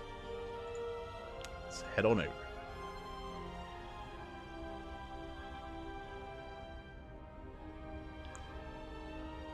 Here we go. As we do have updates here, RT took down oh my god, that's a big win for RT. Takes down Cristiano 2-0. Very impressive. Cristiano, he was able to bring down Hacker's top 2-1, but RT comes out on top in the PvP. Very impressive. Arch versus Nightmare is now about to begin as our first PvP of the night in our first semifinals. Meanwhile, scrolling up, we have Björn. Björn takes down Homono 2-0. Björn is in the upper semis, and Björn is waiting for the winner of Trigger and Geralt. As we have another PvP currently mid-series. Again, Trigger and Geralt, that could go either way. I think the last time they faced, I went to the ace match as well. Trigger, I would favor him slightly here, but they did go all the way to game 3 last time, so best of luck. Best of luck to Trigger and Geralt. As for now, we are focusing on the lower semis. Focusing on the lower semifinals.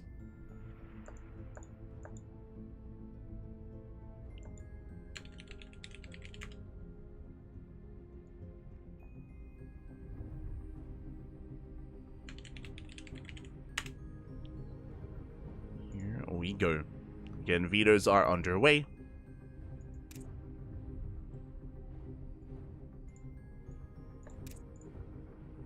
And we will soon begin. Likewise, as a reminder, both semis are going to be casted, so we'll be focusing on the lower semis first. Then we'll be jumping into Beyond series afterwards. Beyond at least knows it's going to be a TVP of some kind. I mean, in general, it's going to be a TVP. As purely Protoss players remain alongside Björn.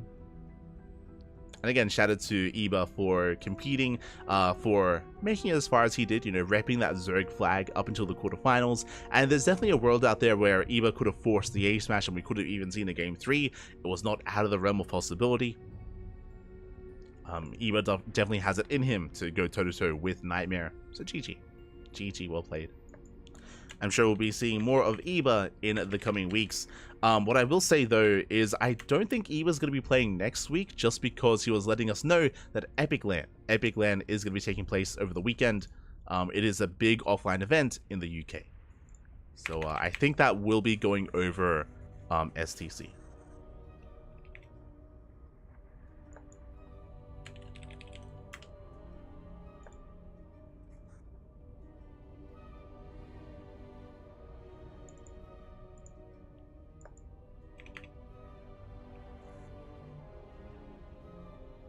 Go. Until then, I guess we're going to be going on a short break. So take this moment, get some snacks, get some food, get some water. If you want to help support the Sparkling Tuna Cup, you can do so via Patreon or via Matcherino as well. There are links to both in the chat where you can help support and help fund this tournament. Again, we do have some stretch goals available for Patreon. I mean, shout out to our patrons. I think we got like 2 new patrons recently, so thank you so much for all the support. We are almost at our next goal. Again, our next goal is to boost the prize pool for STC.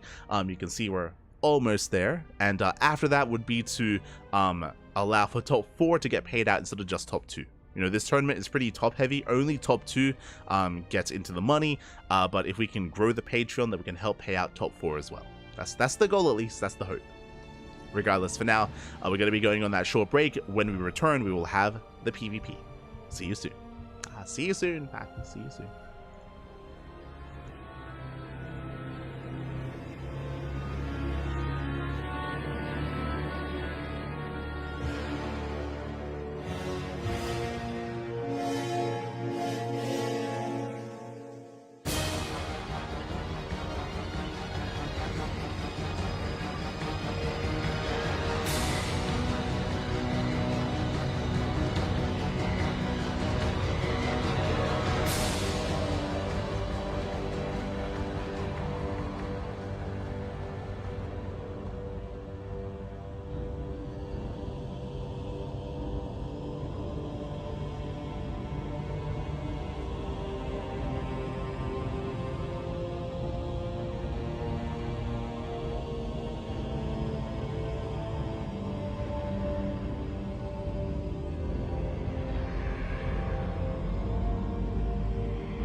Game paused. And welcome back, everyone, welcome back. Hope you enjoyed that brutal OSC. Hope you enjoyed that short break as we have returned with the semi-finals of Sparkling Tuna Cup number 69, and spawning in the bottom right hand corner of Oceanborn, we have the Polish Protoss player, the pink Protoss, representing the Platinum Heroes. It is Art. And spawning in the top left-hand corner, we have his opponent. We have the South Korean Protoss player representing his new team, Streamer Zone. It is Nightmare. And if you are in the chat, predictions are now open. Place your bets on who you think will take the series. Again, I would favor Nightmare in this series, but I also favored Cristiano in his series against Art, and Art was able to bring him down 2-0. Art is a wild card. He is a dark horse coming into this. In a PvP, anything can happen, and Art definitely has it in him to take it to Nightmare. So best of luck. Best of luck in the chat. Best of luck with those predictions. We'll see if the favorite player in Nightmare makes it through, or if Art causes another upset. We shall see. As for now, 2 gate openers. 2 gate openers all around.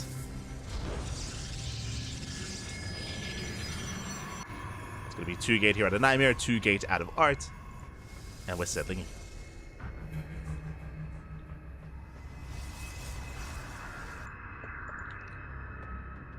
Alright, going to be settling in. From here, our first units of choice can be more aggressive or more defensive here. We could go double Adept, double Stalker, Stalker Sentry, double Sentry, or even Sentry on its own for a faster expansion. So depending on the units of choice, that will kind of dictate how aggressive or how defensive our players want to be. We'll see which one it is. Now just waiting for that Cybercore to finish up. Probe Scouts are coming in. Interestingly enough, Nightmare actually skipped his Probe Scout. Bold move. Very bold move out of Nightmare.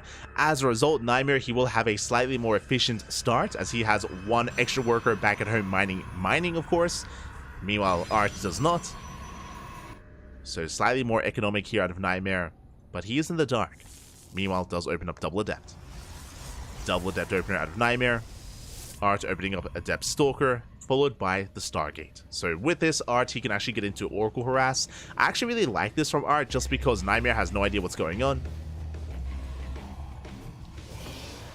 So the Oracles can pop off. I say that, so Nightmare, he does follow this up with Double Sentry. And Nightmare, he actually cancelled one of the Adepts. Okay. I see you. Interesting. Okay, so a lot just happened. That's crazy.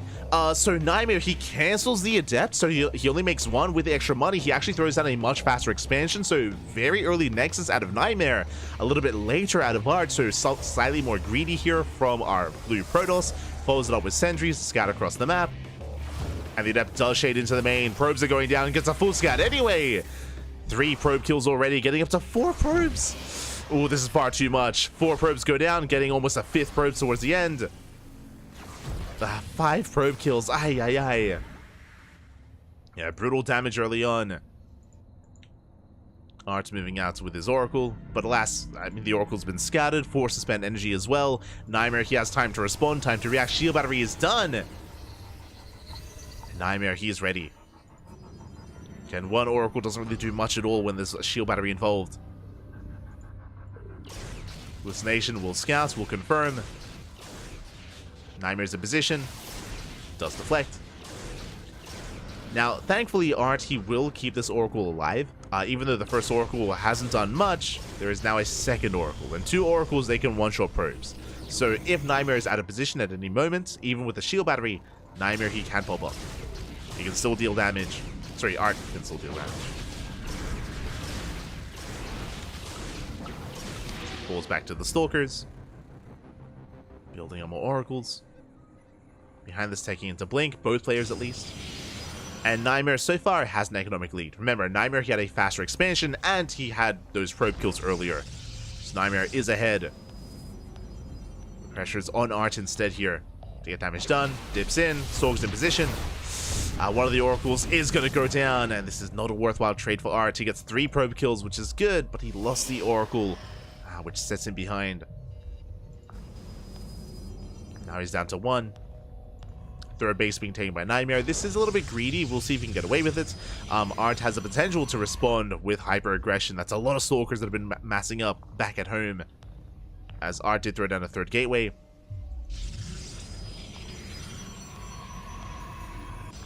Art, of course, waiting for Blink.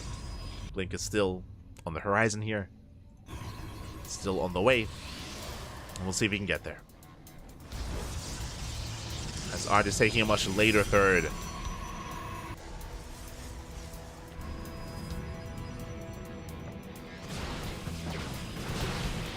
Nightmare does confirm there's no 2-base all-in. He gets eyes on the 3rd Nexus.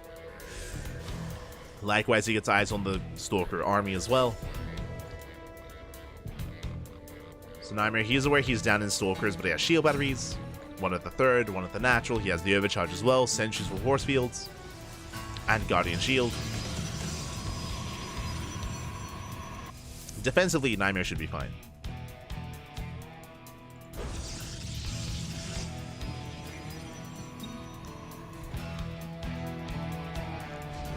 He is saturating his 3rd. And from here, it looks like things are going to settle down. You know, Art, he doesn't really have as much aggressive potential anymore. Nightmare is just focusing on defending. So we're building up, getting to our upgrades, taking up as well. Nightmare has faster +1, he has faster charge, he's getting to charge Archon eventually, working towards charge or Archon immortal composition. I'm curious if Art is headed in a similar direction. He is not! Geralt, is that you? Let's go! Something that Geralt does very often in PvP is skip Archons and go straight into Disruptors instead. So bold move. Hallucination doesn't quite scout. That is a 2nd rover at the bay. Working towards double Disruptor production. And I believe Nightmare is in the dark. Yeah, Nightmare, he doesn't scout. So as a result, there's going to be a window. There's going to be a period where Arch is actually quite vulnerable to Nightmare before the Disruptor production begins. But Nightmare hasn't scouted and Nightmare doesn't know. Instead, he's taking a 4th. So Nightmare, he's just focusing on his economy for the time being. War Prism is on the way. That is the first sign of Nightmare moving out. but it might be too late as, well, actually, initially Colossus production first is a little bit safer for Art. Likewise, throwing down just a field of stasis traps. You double Colossus production, then into Disruptors. If you're curious, Colossus, they do have their place in PvP. They can do very well specifically against gateway units like Stalkers and Zealots.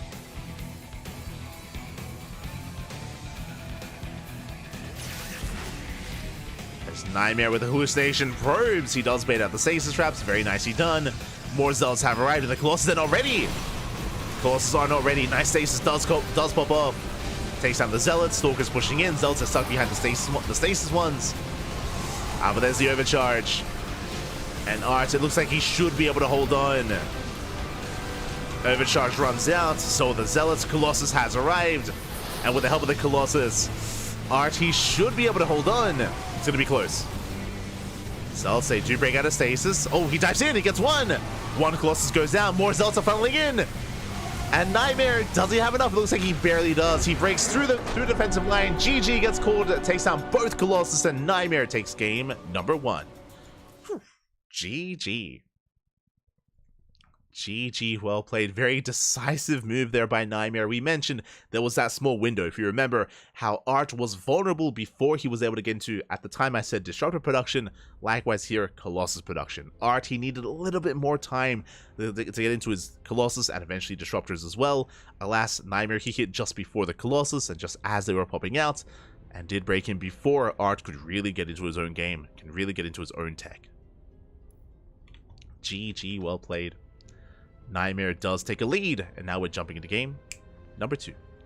Whew. GG.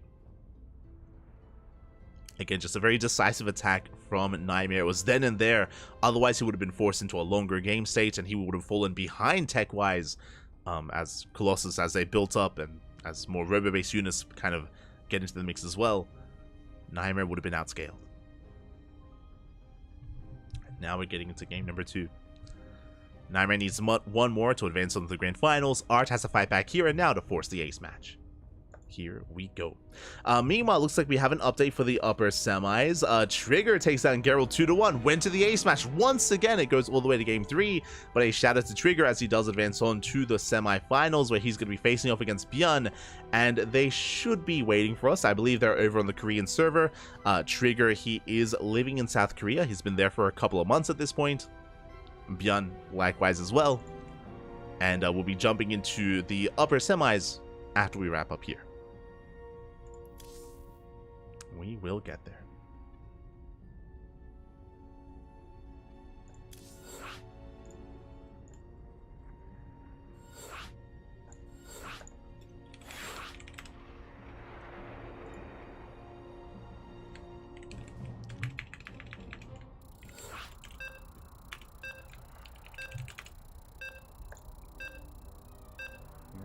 Go.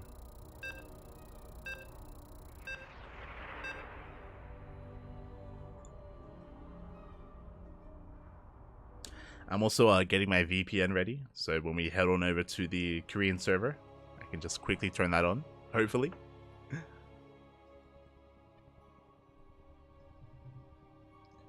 Oh yeah, jumping into that second game. And spawning in the bottom right hand corner of Golden Aura, we have our pink Polish Protoss player representing the Platinum Heroes down in the series. We'll see if we can bounce back. It is Art. And spawning in the top left hand corner, we have his opponents. We have the South Korean Protoss player, the blue Protoss, representing Team Streamer Zone. Onamas, one more is all he needs to make it to the grand finals. It is Nightmare.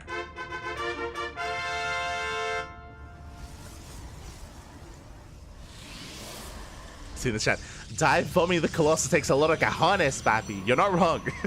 it was a very bold move by Nightmare when he blinked in. He went for the patience blink. It was crazy. No fear, papi. No fear.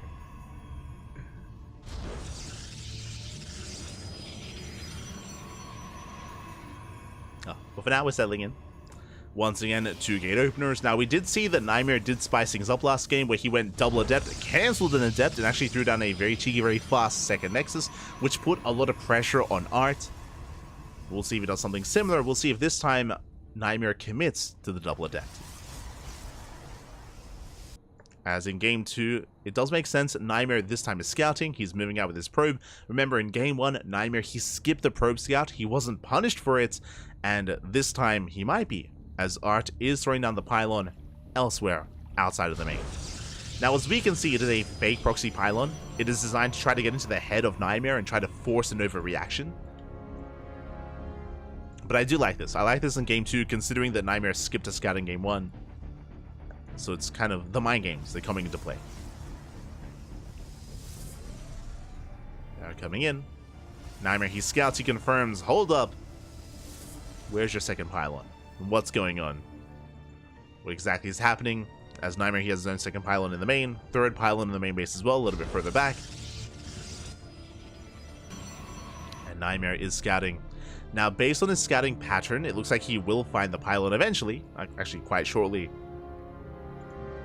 So Nightmare, he can breathe easy. He's opening up double Stalker. And Nightmare will confirm.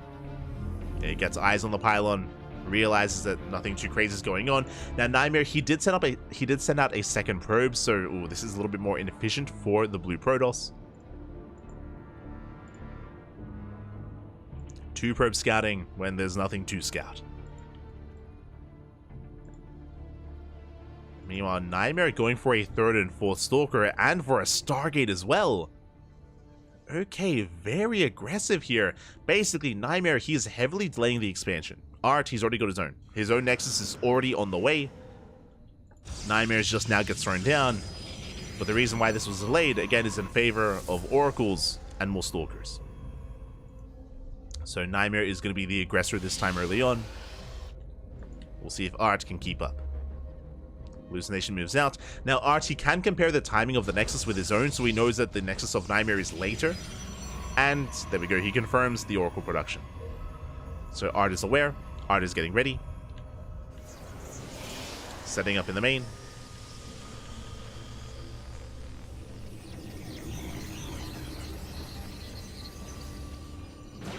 Likewise, Stalkers, they hit the natural base, but Art is keeping up. He has plenty of Stalkers, 5-4. Does defend. Oracle into the main base. Art, he has units in position. Hallucinated Stalkers, let's go. Art, he's ready, or at least he looks ready. And Art is hoping that that is going to be enough to deflect Nightmare. Nightmare, he does try to find a way in, but he is zoned away. So far, good defense. Ooh. Stalkers in the natural. Nightmare is pinned back, and Art takes a worker lead. So very nicely done. Artie's up in probes. Get a faster expansion. The Oracles have not done enough damage. Not yet. Not so far. And Art has a lead. Does get supply blocked, which is brutal. 1 probe goes down. 2 pylons on the way. Oh, this is quite a hefty supply block actually for Art. So Nightmare's gonna actually he's actually gonna catch up. He's catching up in probes because of the supply block. Aye, that should not have happened. 3rd base now gonna be on the way.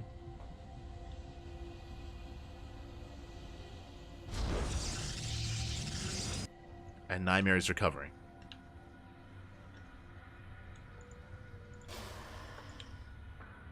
He's going to be recovering. Art scouts the main. Confirms Blink is on the way. No faster Robo. No Dark Shrine. Oracle gets a second probe. Does get a somehow he gets out. Somehow, some way. The Oracle does get out of the main. 3 probe kills. Not bad. Ooh, meanwhile, I actually like this. So something that we pointed out. What does Nightmare not have? Robo. There is no Robo. There is no detection. At least no constant detection for Nightmare. He can morph in a second Oracle. He has Revelation. That is true. Does have Revelation. The Oracle did survive. But that is not as reliable here to scout and shut down DTs. The Dark Shrine was thrown down after Art scouted the main. So very nice response. We'll see if the DTs can get across the map in time. As Nightmare is now going for the Robo with the natural. Meanwhile, Nightmare, he hits the third. He's pushing in, going for the shield battery. Nice pick off. Shield battery goes down. Nightmare gets the hell out. Does get the hell out of there. Does pull away. And this Dark Shrine, it might just be too late as a response. We'll see. The pylon is set up across the map. Dark Shrine is finishing up. Does finish up. DTs can now warp in.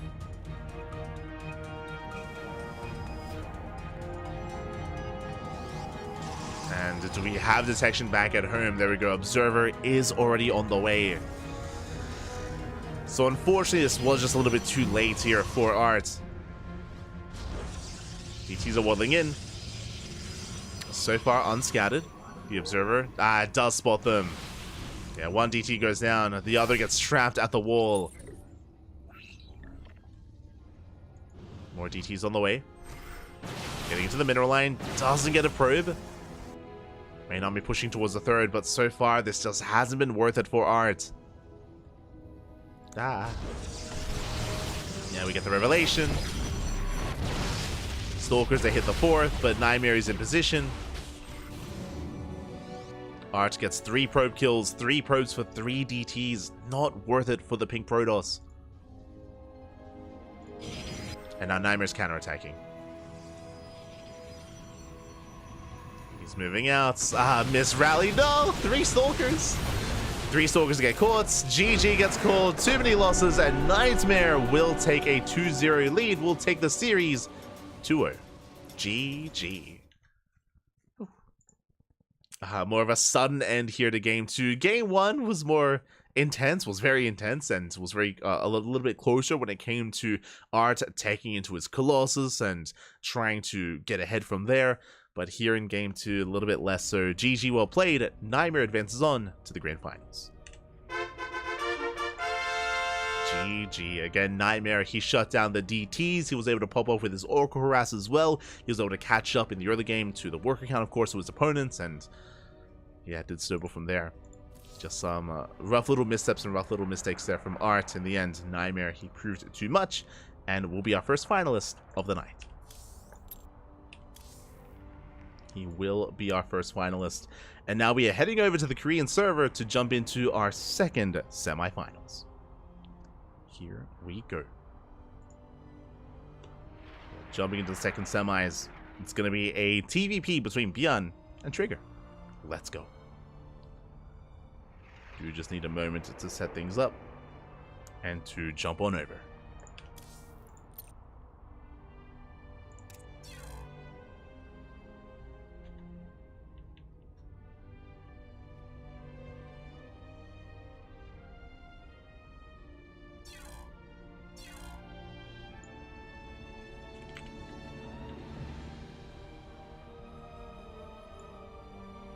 We go.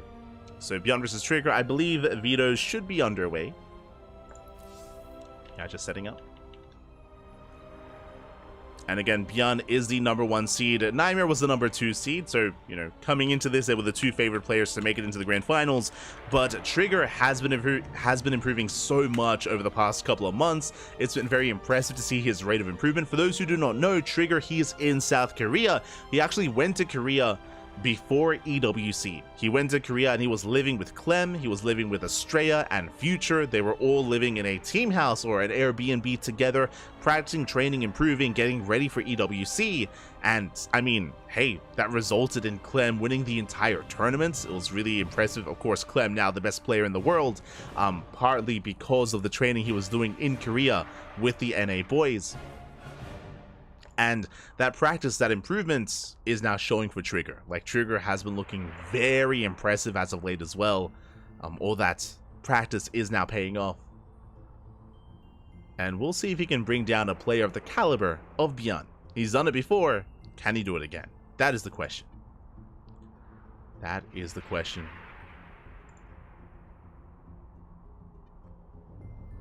As it was a couple of weeks ago, it was Sparkling Tuna Cup number 66, where Trigger actually defeated Geralt and he 3-0'd Nightmare. Trigger, he 3-0'd Nightmare. This was, what, 3 weeks ago? And Trigger was our Tuna champion. Again, Trigger showing that he can take it to someone of the caliber of Nightmare in PvP, but what about PvT? That is the question. What about Terran? We know that Trigger, he can pop off against Protoss, but Bjorn is a different beast. He is a different caliber of player.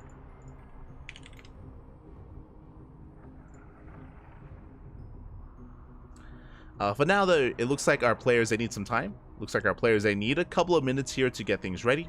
It's all good. We're more than happy to oblige. So we're going to be going on a short break before we jump into the semifinals and the grand finals as well.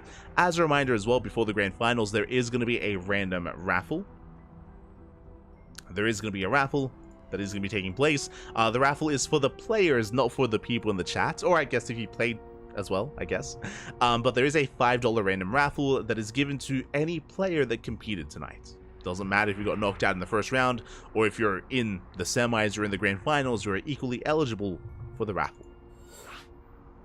As I mentioned before, STC is very top heavy at the moment. It is only top 2 that get paid out, so the extra 5 like random raffle is just a way to kind of spread the love a little bit and to support some of these other players wherever we can, however possible.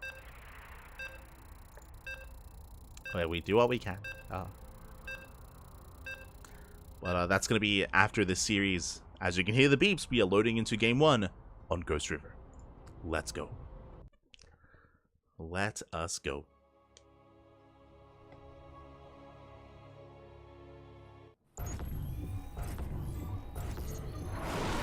And spawning in the top right-hand corner of Ghost River, we have our South Korean Terran player, the Blue Terran representing Shopify Rebellion. It is Bjorn.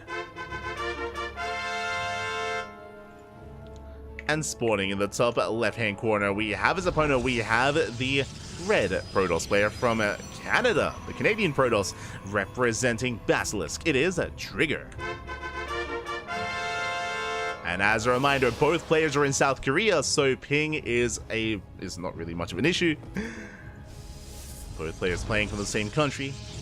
Is going to be minimalized, and if you're in the chat, you know what time it is. It is time to get your gamma going. Predictions are now open. Place your bets on who you think will take the series. Will it go the way of Bjorn or the way of Trigger? I'll be honest, this one is a harder one to call. Bjorn is a fan favorite, that is true, and if you have not been watching weeklies over the past like 2 months or even a month and a half, you would not be aware of the rate of progression of Trigger. You would not be aware that he's been getting better and better results. He has been taking down some big Korean names, whether it's in our tournaments or Ursasaurus Cups, Stego Monday Cups, the War DTV Mondays as well. All these open cups that we've been hosting and casting over the past 2 months, Trigger has been actually improving and doing very well for himself. So I would not be surprised if this goes to the ace match. That I will say. I'm like expecting a game 3 here, but we'll see. We shall see. As Bjorn is opening up Rax Expand, economic opener with a single gas geyser. Trigger likewise, he does force the CC to be misplaced. It is off center, but of course Bjorn, he's a Terran player. He can lift, he can land, he can recenter his expansion. It is still a more inefficient start out of Bjorn, because that is time that could have otherwise been spent making SCVs or building his orbital. So a nice little start here by Trigger, but not the biggest of deals. Ooh. Hello. As Bjorn is opening Marauder. Bold move. Now, this is seen a little bit more frequently on maps like Ghost River. The reason for this, I didn't get to mention it, but this map is a very small map, very short rush distance. Very short rush distance by ground. It takes seconds to move from one natural to the other. Doesn't take long at all. So opening up Marauder like this, it is very aggressive and it can snowball very quickly out of control. As, of course, Bjorn is prioritizing Concussive Shell. Now, the goal, the hope for Bjorn, if Trigger doesn't realize... God, I almost die. If Trigger doesn't realize what's going on, and if he like phase checks the natural, then Trigger could overextend and lose his initial units. I'm talking about the first Stalker, the first Adept. If Trigger is a little bit too aggressive, a little bit too assertive, he can be punished very hard by the Marauders. Speaking of, Concussive Shell is done in 5 seconds, and here comes the first Stalker. Bjorn trying to lure the Stalker in, the Marauders reveal themselves, and one Stalker goes down for free. A massive pick-off already here for Bjorn. One Stalker goes down. And this early on, we don't have an army. We're making 1 unit at a time. Suddenly, Trigger, he has 2 units to defend. 2 units to defend, and Bjorn is moving out. Trigger to defend, he's probably going to have to pull some boys. He will most likely have to pull some probes here. We'll see if that's the case. Second pylon's on the way, Robo as well. Marauders have arrived. And the shield battery is ready. Okay, Bjorn, he backed off. Does back off. If there was no shield battery, then, I mean, the game would end. Like, it would just be over here and now. Thankfully, Trigger, he is ready in time. Oh, you can see Bjorn trying to bait out the Adept. Oh my god.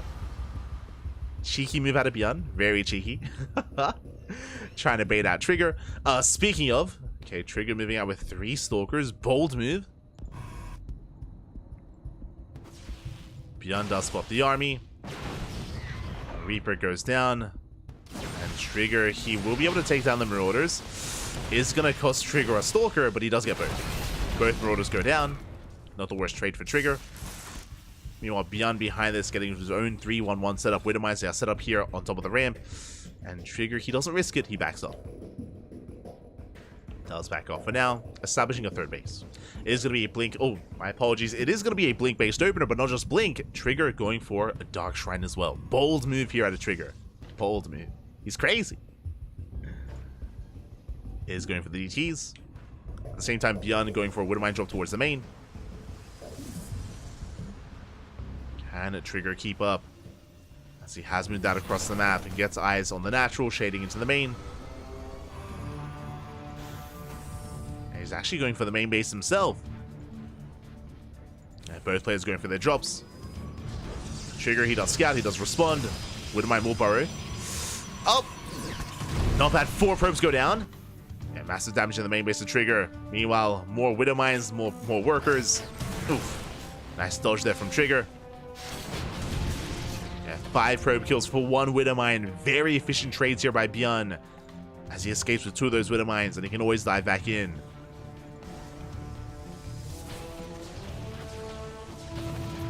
So Trigger having a rough start. But he's more concerned about his DTs. But there are scans available. There's 1 DT towards the natural, 1 DT towards the main. Prism takes a lot of hits. Takes a lot of damage. There's the first scan. At the same time, though, SCVs are going down. The Widowmine drop. No, 9 more probes. 9 more probes fall. If it wasn't for that, I would favor Trigger here. He gets 7 SCVs. Forces out a second scan, but that's still 9 probes falling. Aye, aye, aye. Bjorn catching Trigger off guard. And as a result, Bjorn still maintains a better economy. Down for SCVs, but he has mules. Trigger does have a third base. It's getting saturated. It's getting there. Likewise, Trigger does get the drop. Oh, full Medevac goes down. Very nice pickup. He gets 1. He gets both. And only 3 Marauders do pop off. Only 2 do survive. Nice blinks out of Trigger. He will clean this up. Oh. But not without losing more Stalkers. Very efficient trades here by Bjorn. Getting the most he can. But still lost 2 full Medevacs. So we're getting scrappy. We're getting scrappy back and forth. DT forces down another scan. Oh, but that's a 2-for-1 trade. Bjorn gets the Dark Templar and the Prism. Sorry, and the Observer, what I meant to say. Moves him into the main. Buying time. Keeping Bjorn busy.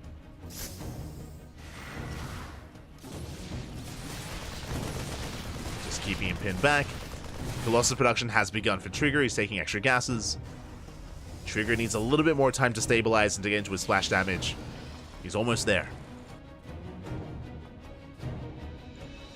Just a little bit more. Likewise, Bjorn getting a 3rd CC, not going for a 2-base all-in. We'll be expanding. Likewise, Trigger once again hoping to force out another scan. He's ready to scout a 3rd.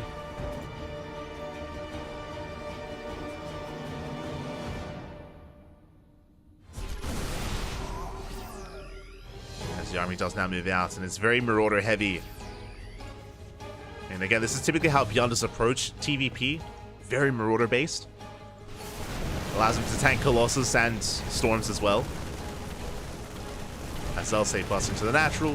2 SCV kills, not bad. Trigger gets out.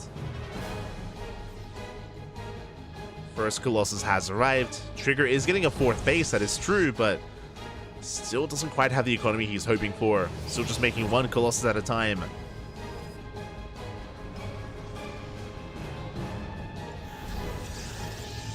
And there we go. Now he's taking extra gases, and now he can afford a 2nd robo. So Trigger splash damage is getting more robust. Can go from Colossus into Disruptor. There we go. First Disruptor is on the way. Likewise, Beyond can now finally establish his 3rd base as getting into Bio Ghost. Ghost production has begun. Viking production well underway as well. We have a back and forth. We're getting into the mid game. And Trigger's fast 4th base was not punished. That's what's important here, is that because of Trigger's DT harass and his War Prism harass as well, Beyond has been stuck at home. Typically, Beyond would like to be active, and he did attempt to, but he was punished as well, as 2 full Medivacs went down. So Trigger, he gets away with a 4th. It's fully saturated, and Trigger, as a result, is going to be able to get ahead and snowball out of control here in the mid game. We'll see if Beyond can try to stifle that. It's going to be on Beyond to try to catch out some of these Disruptors, some of the Colossus. And we'll see if he can.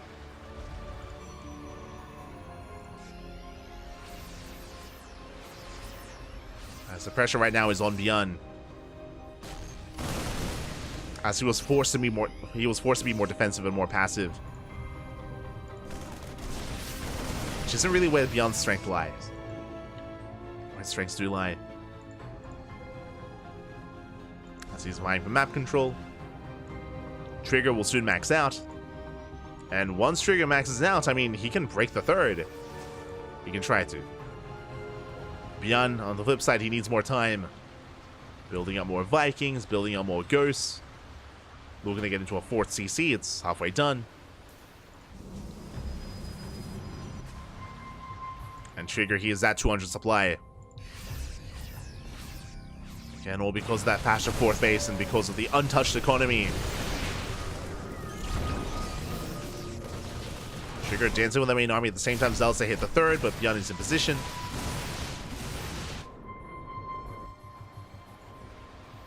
Trigger pushing forward. Zelsa peel off towards the natural. Nova goes off as well. Oh! Doesn't quite connect. Stoning the army away. There's 2 Novas left.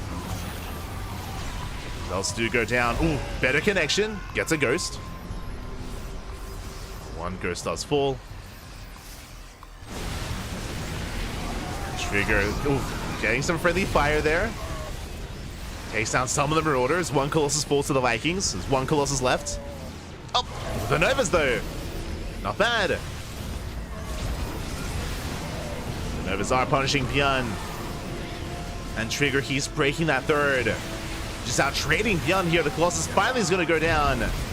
But it might not matter. Not anymore. Yeah, the Novas are just too much. Massive connections. GG gets called. Trigger, he breaks the 3rd, and he will take a 1-0 lead. Whew. GG. GG, well played. Trigger does take a lead. And again, coming into the series, I expected an ace match, but the pressure is now on Beyond. We'll see if he can bring it back here and bring it to that ace match to game 3. GG. Again, a lot of this did come down to the aggression of Trigger. Again, just keeping Beyond pinned back at home, allowing him to rush into that 4th base to get fully saturated. That led into Trigger maxing out.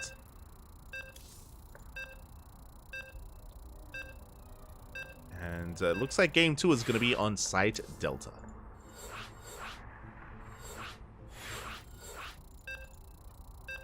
Here we go. We'll see if Trigger can get the 2-0. Or if Beyond can fight back. Again, for those who do not know, Beyond, he just came back from the mountains. He was posting last night on Instagram. It was Beyond and Creator, once again. I think this is the 2nd mountain they've climbed. But I always love to see, you know, some of these players, you know, interacting outside of the game. Touching grass in a way, or touching mountains. Crazy. Now he's back. He is enlightened. from his journey.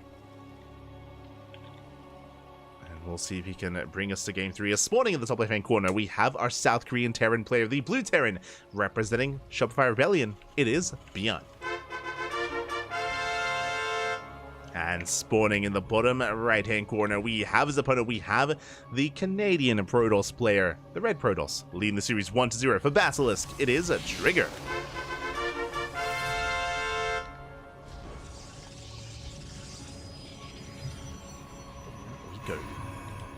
Again, we had a chaotic start to game 1 with the initial Marauders, with the Stalker aggression, with the DTs, Adepts. Now we're settling into game 2. Now a much larger map, looking into side Delta. More known for having these more exposed 3rd and 4th bases, but also a longer rush distance by ground. Very open spaces here out in the center as well. And we'll see how our players change their approach.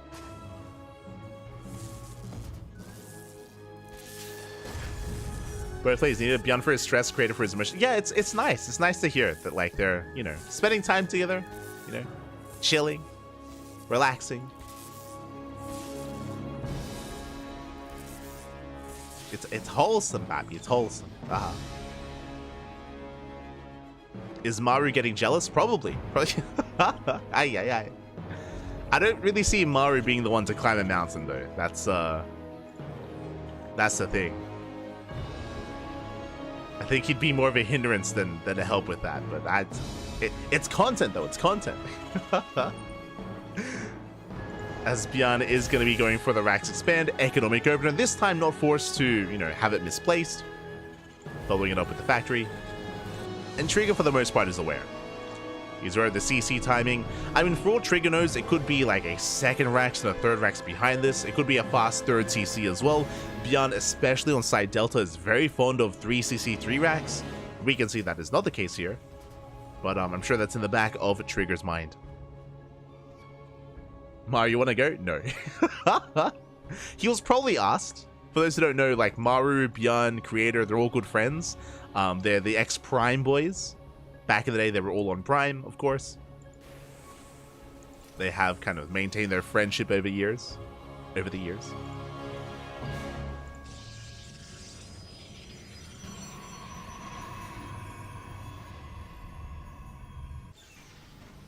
Is really cool to see. I think along a similar vein, again, if you follow some of these players on Instagram and stuff, you would know that the ex-CJ boys also interact a lot out of the game as well. Players like Hero, Shin, Bunny, they all meet up and they all hang out. It's nice. It's nice. You know, these teams that have long since disbanded, like clearly they, you know, helped form friendships among the pro players.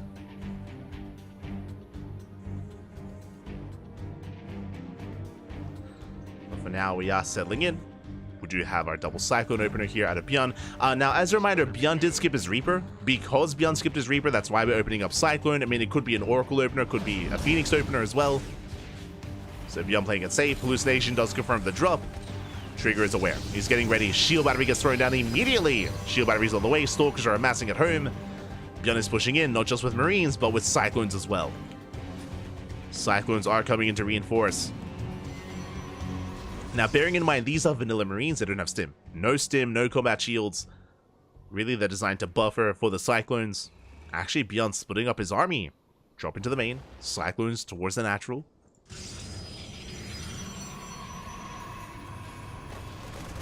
And we'll see if Trigger can defend. So far, he splits up his army. He's got 2 Stalkers here at the natural, but he has a shield battery and an overcharge.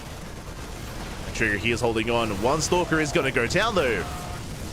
Byeon gets the 1 Stalker, just the 1 though. And Trigger holds. 1 Stalker for 5 Marines. Likewise, Cyclones, once they saw the shield battery, Byeon backed off. As I say that, we'll see if Byeon can find some more damage. Meanwhile, Trigger Blink is almost done, and Trigger this time is not going into Colossus. As a reminder, Trigger, he went 2-gate Blink into a 3rd base into Colossus production. Here we have a Templar Archives instead for Storm. So Trigger getting a 3rd base into High Templar, into Storm production instead. Likewise, Beyond, he's poised to dive into the main with his Cyclone drop. Trigger has a handful of Stalkers in position, but Cyclones, especially with Micro, can hold their own. Can juggle against this.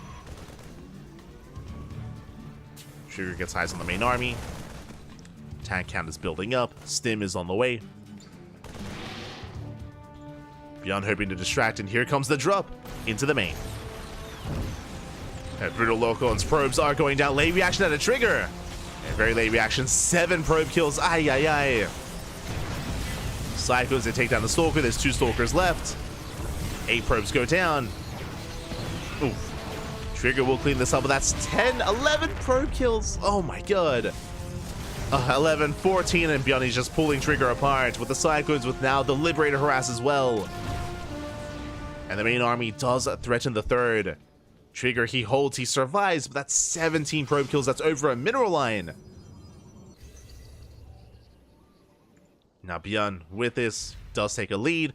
Third CC just now begins, but now he's building up towards his Stim and Combat Shields, his eventual bio push with tanks. Beyond is in a beautiful position, and yeah, Trigger just too many losses too quickly. Try to counterattack. Beyond is ready for it. Does punish. And Trigger has a lot of catching up to do. Now, he still can. Trigger, he's behind, but he can take a fight. How? Storm. He has 3 High Templar. Storm is done. The Prism is on the way. Sorry, 4 High Templar. And if Beyond doesn't split, if Beyond, runs into Storm's head first, then Trigger can take a fight, can survive, and can stabilize. But Beyond, instead of going for drop play, double drop into the main. Trigger trying to keep up. Does storm the army. Oh, he stands in the... Oh my god! He stands in the storms!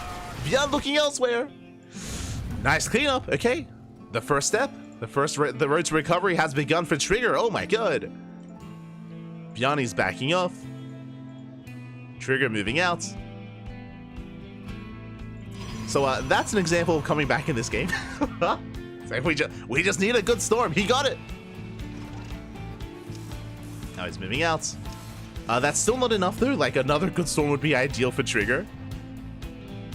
As Beyond is still looking very heavily fortified here with 2 tanks with his Widow Mines. Third base now being taken. Trigger going for the drop into the main, going for the storm drop. Oh, but Beyond does react. 5 SCV kills. Marauders get dropped in. Oh my god. Getting another 3. And Trigger is going to be forced out. The Prism goes down. Both High Templar as well. Oh, that was not worth it. Yeah, a little bit of a risky move out of Trigger. He lost the War Prism. He lost 2 High Templar Zealots for only 8 SCVs. That was an expensive trade.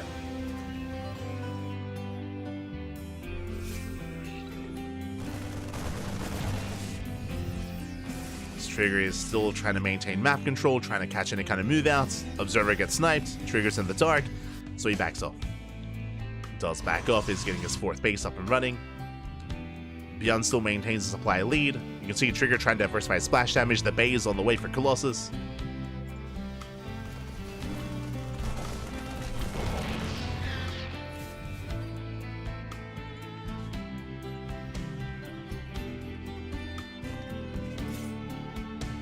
Beyond is pushing. And again, because that sniped Observer, Trigger doesn't see this. He does not see the army. Now he will. Zealot moves out. Storm zones. But Beyond, he wants the High Templar, doesn't quite get it. Another Storm again. Doesn't really connect with the army. Trigger just buying time. Let's go 2 shield batteries. Cannons are on the way. Colossus production has begun. But he's still stuck at home. And Beyond has now hit the field with Ghosts. Plenty of Ghosts. Vikings are on the way as well already. Trigger does spot the main army. He is aware. Getting in position. Scan reveals High Templar. The Ghost coming in for the MP. Trigger has to back up.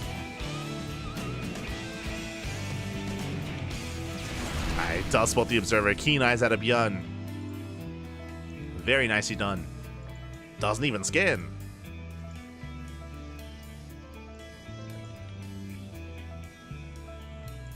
Trigger's trying to keep up. Flanking storms here from Trigger. Bold move. Can pay off. Beyond missiles for a moment. Army does engage. Nice EMP on the Colossus. Storms come in. Massive storms. Oh my god. Beyond the storms. He takes him to the face. So many Marines go down. The Ghost as well. Trigger taking a fight. He can keep going. I mean, Beyond, his army is so battered, so bruised, so deep in the red. He's now healing up. Trigger, he spots us with the Observer. He's aware. And the flanking storms. They were crazy.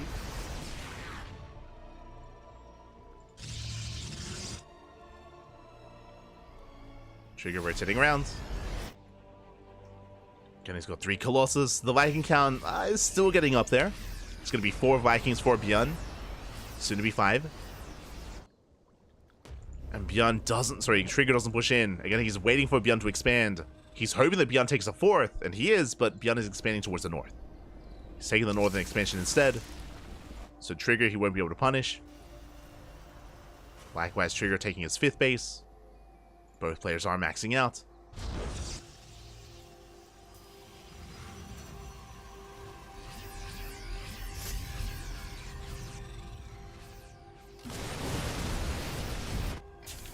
And Trigger, he will now confirm the expansion. Okay, spots the SCVs. Planetary not quite done yet.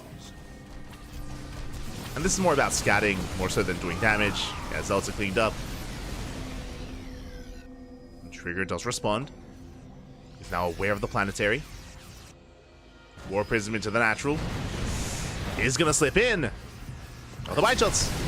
Brutal connections here on the Zealots. Storms on the Bio. Yeah, we have 2 more storms behind this. They're gonna connect. Oh my god, the storms are brutal. Yeah, planetary goes down. 1 more storm is gonna be enough.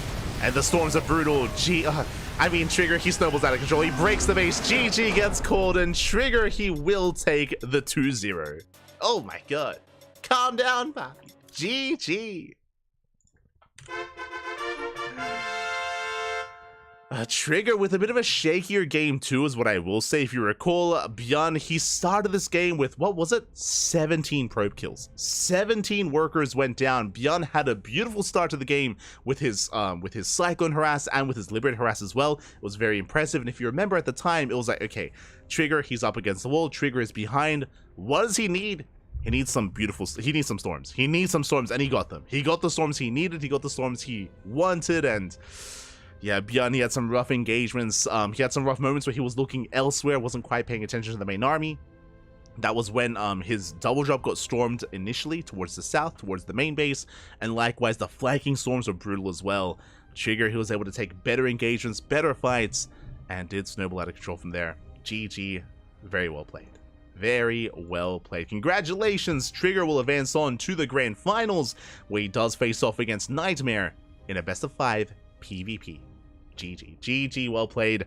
As we did mention, if you're maybe unfamiliar, if you haven't been watching these open cups over the past couple of months, you would maybe not be aware that Trigger has been getting better and better. He's been beating players like Shin, like Nightmare, like Trap, like Beyond as well. Like, Trigger has been improving so much over the past, I want to say, like 5 or 6 weeks. And again, if you haven't been watching these online tournaments, you'd be unaware. But even despite that, I was still expecting an ace match. I was still expecting a game 3 between these 2 players. Alas, didn't quite go that far. Trigger was able to take it in the end, and now we're getting ready for the finals. We are getting ready here for the grand finals. Let's go. It's going to be that Protoss versus Protoss. Welcome, everyone. Welcome once again to the Sparkling Protoss Cup. We're used to this. We're used to this matchup in the finals. It is typically what we see. And our players are conducting their Veeders.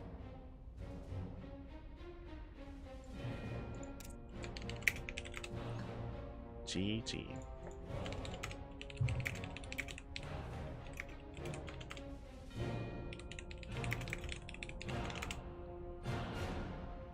Here we go. As we are getting ready here for our best of 5 grand finals. But as a reminder, before the grand finals, we have something else in store. Do need a moment to set things up though.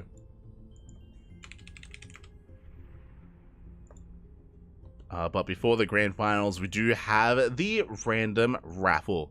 Just come upon us.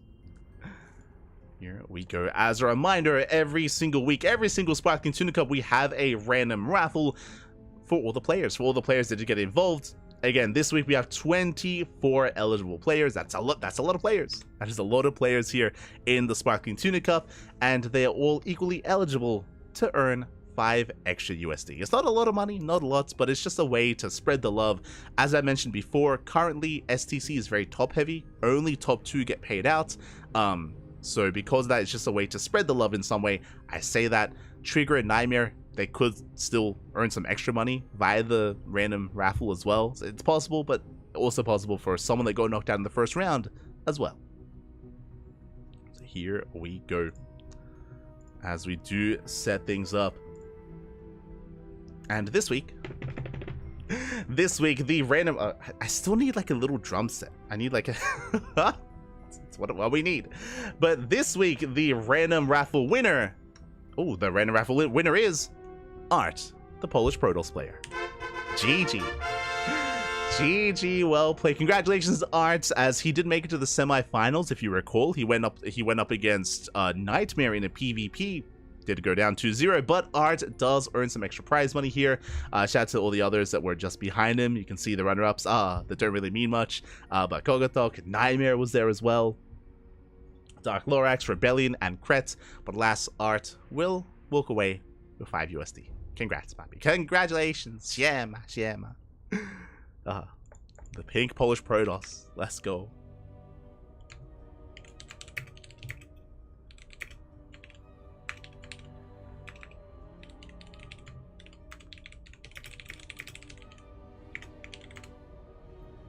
Just letting them know. Just letting the players know who won the raffle and that we are ready for the grand finals. Again, congratulations to Art as we prepare for the PvP. Let's go.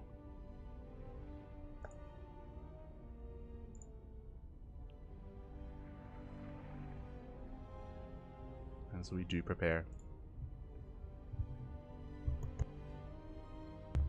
Just catching up in the chat.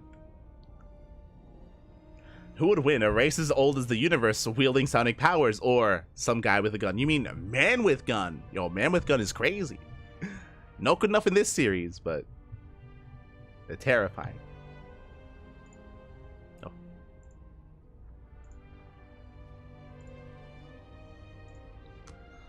They are terrifying.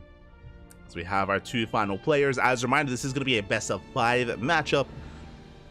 And we'll see if we can go the distance. Now, I mentioned before, if you weren't here a couple of weeks ago, but in Sparkling Tuna Cup number 66, 3 weeks ago, these 2 faced off in the finals as well. This is a rematch of Sparkling Tuna Cup 66, where Trigger took down Nightmare 3-0.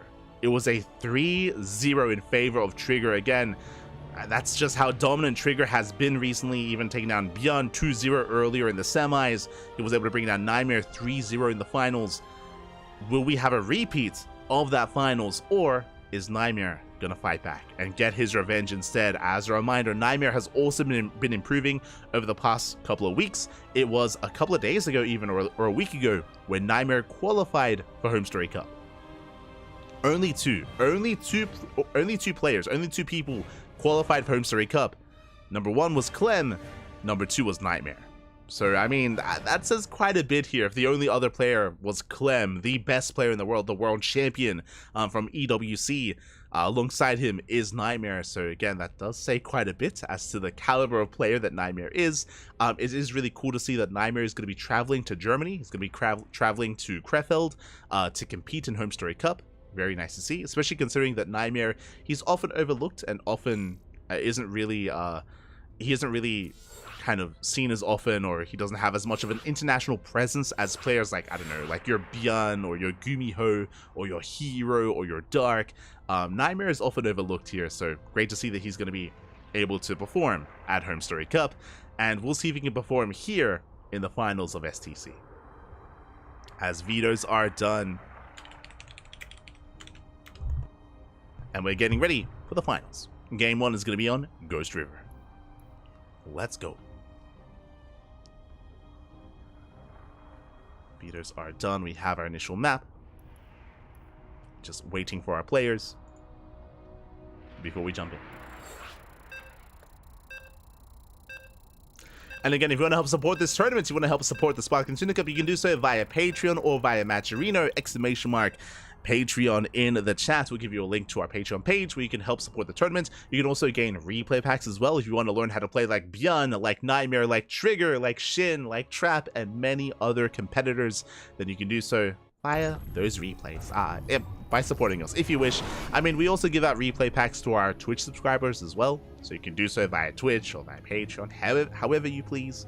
Regardless, we're jumping into our grand finals, and spawning in the top right hand corner of Ghost River, we have our South Korean Protoss player, the Blue Protoss, representing Streamer Zone.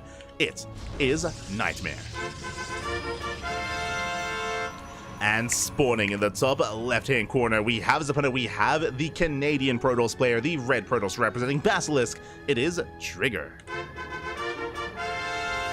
Predictions? Well, now, if you're in the chat, you know what time it is. Get your gambler going, because predictions are now open. Place your bets on who you think will take the series. As a reminder, the last time these two faced off in the finals of STC, it was a 3-0 in favor of Trigger, but that was 3 weeks ago.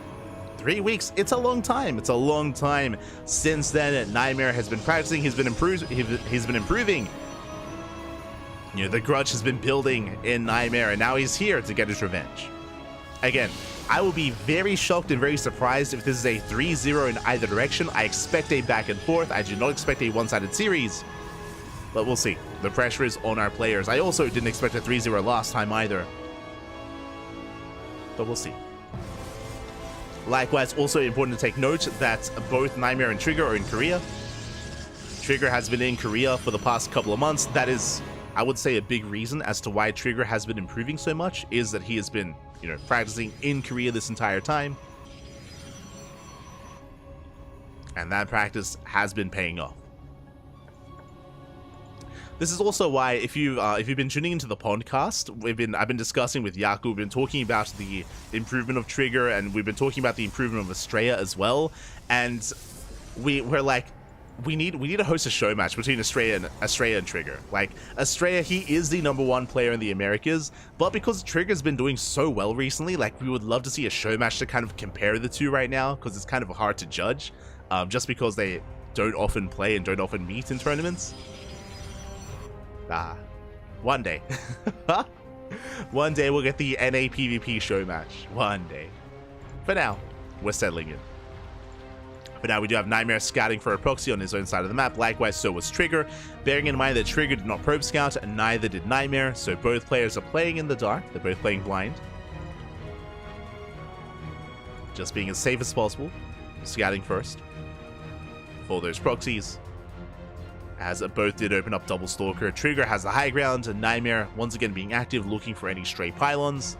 Checking the Tuna, of course. The Tuna. And checking the more standard proxy locations as well. Does poke in. Likewise, Trigger opening up with his tech of choice, going for a Twilight Council opener.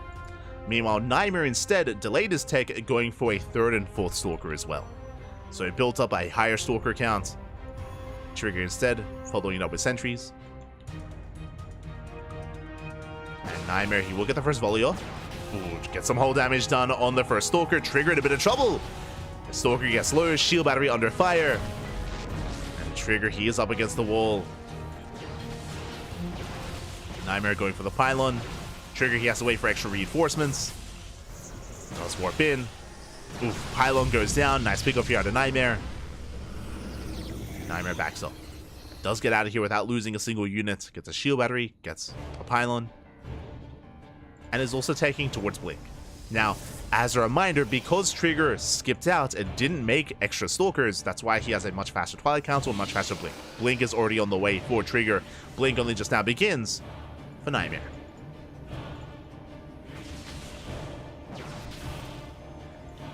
Despite that, it's only a small window. It's only a small advantage here that Trigger has when it comes to his Blink timing. Likewise, Trigger scouts across the map, confirms the gateways, confirms the tech. And he himself can now be active. Interesting, Trigger going to be the first to take a 3rd. Setting up for the 3rd expansion. Moves out. Nightmare still has his higher Stalker count. Trigger has to be careful. Nightmare, he wants to engage. Nice force fields, though. And Nightmare gets caught out. One Stalker goes down. Sentries as well. And this will be a better trade for Trigger. And Nightmare has to back off, bearing in mind the blink is still not done for either player. It's about to finish for Trigger. Meanwhile, third base being taken. Nightmare will confirm. He's aware that Trigger has a faster third. But he's going for the mineral line. Adepts a shade in. And they got one probe so far. Nice blinks out of Trigger. Nice positioning. At the same time, pushing out across the map. But Blink is finishing up for Nightmare as well. Trigger pushing in. 5 probes go down across the map. And does Trigger have enough? Oh, it doesn't look like it. With the defense advantage with reinforcements, Nightmare holds. Nightmare does hold. Trigger pushing the issue, but unable to. And Nightmare does take a probe lead. Trigger rotating around, does bypass the main army, going for the shield battery. Won't quite get it. Gets a volley off, does retreat. Trigger doesn't quite find the pylon. Just falling back. Getting to his third, getting saturated. I mean, again, Trigger did have the faster expansion. Is now taking a slight worker lead, getting to +1 into charge. Trigger going for a very gateway heavy composition. Meanwhile, Nightmare instead, he delays his upgrades by going into Immortals. So Nightmare, he will have a higher Immortal count. Trigger will have charge, a +1. So both players going down kind of different routes.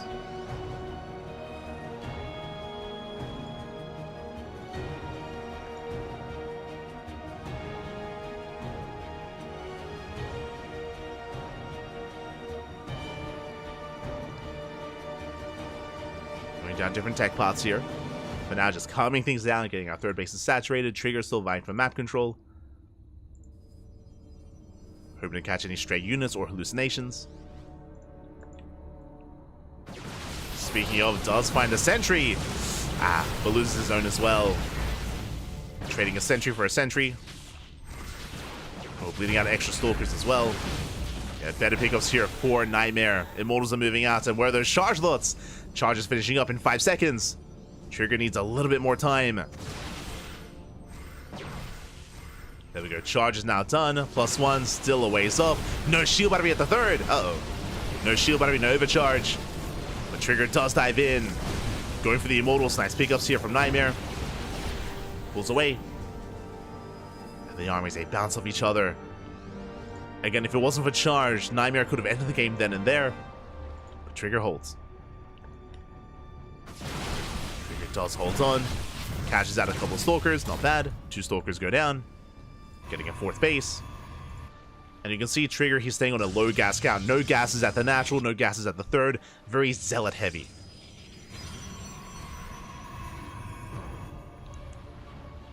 Meanwhile, Nightmare working towards Glaive Adepts. Interesting. Reinforcing with many Adepts here. Glaive's on the way. Remember, no Forge, no upgrades. There's going to be a window where Trigger has +2 against the 0/0 of Nightmare. Which is going to be insane. Now, Adepts, they're kind of like a band-aid solution to the problem that is the Zealots. Adepts, they can do okay against Zealots. Not amazing. But Glaive's not done. And Trigger, he's going for the kill. Attempts to overwhelm, dives on top of the army. Overcharge gets popped, but down goes the shield battery. And Trigger, he does focus it down. He gets 1, pulls back. And does Trigger have enough? The Immortals are doing a lot on the back line, and Trigger, he's running out of steam. Again, this was meant to kill. And the Adepts, they did their job. Glaives finished up, and the Adepts, they were able to hold their own. And Trigger doesn't have enough. A bit of a misclick there at a Nightmare. But Trigger retreats, and he has to get the hell out of here. Nice juggling at a Nightmare. He wants the Immortals. He wants them. Up! And he's going to get them as well. He gets 1. 1 Immortal goes down. Again, +2 is still not done for Trigger. We'll snipe the War Prism. Denies the warp in, not bad. But Trigger, he's up against the wall. Shield batteries are not ready yet. He needs more time. And Zell's trying to dive in. Once again, going on top of the Immortal. Immortal gets started down, not bad. But Trigger is being overwhelmed. There's just too many Stalkers, too many Glaive Adepts as well. And Nightmare, it looks like he has done it. Shades past the army, goes to the mineral lines. Probes are going down as well. Trigger trying to hold on. With his own defensive Adepts. Let's go. Vanilla Adepts. Aye, aye, aye. They're doing what they can. The boys are being pulled into Glaive Adepts as well. 16 probes go down. And Nightmare, he's not done. He's rallied towards the fourth base. GG gets called, and Nightmare will take game number 1. GG. GG, well played. A very interesting dynamic, something you don't see too often. But again, Trigger, he was relying so heavily on just mass zealot, on just overwhelming his opponent. And once Nightmare realized what was going on, how do you respond to that? Well, he wasn't ready for Archons. He wasn't ready for Disruptors or Colossus. He had no splash damage. What's the next best thing? Glaive Adepts. Glaive Adepts, papi. Glaives did finish in the middle of the fight at the third base. And the Adepts, they just annihilated those Zealots. They were able to shut them down. GG. GG, well played. Nightmare takes the lead. Whew. GG, well played. And now we're getting ready for game number 2. Exclamation mark topic. Oh, we have no topic command. No. Not like this. We're getting ready for that second game.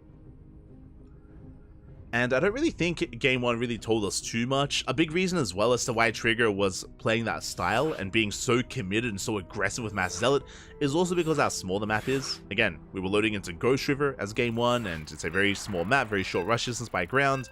It does favor aggression. That's why Trigger was, being quite all in with that style.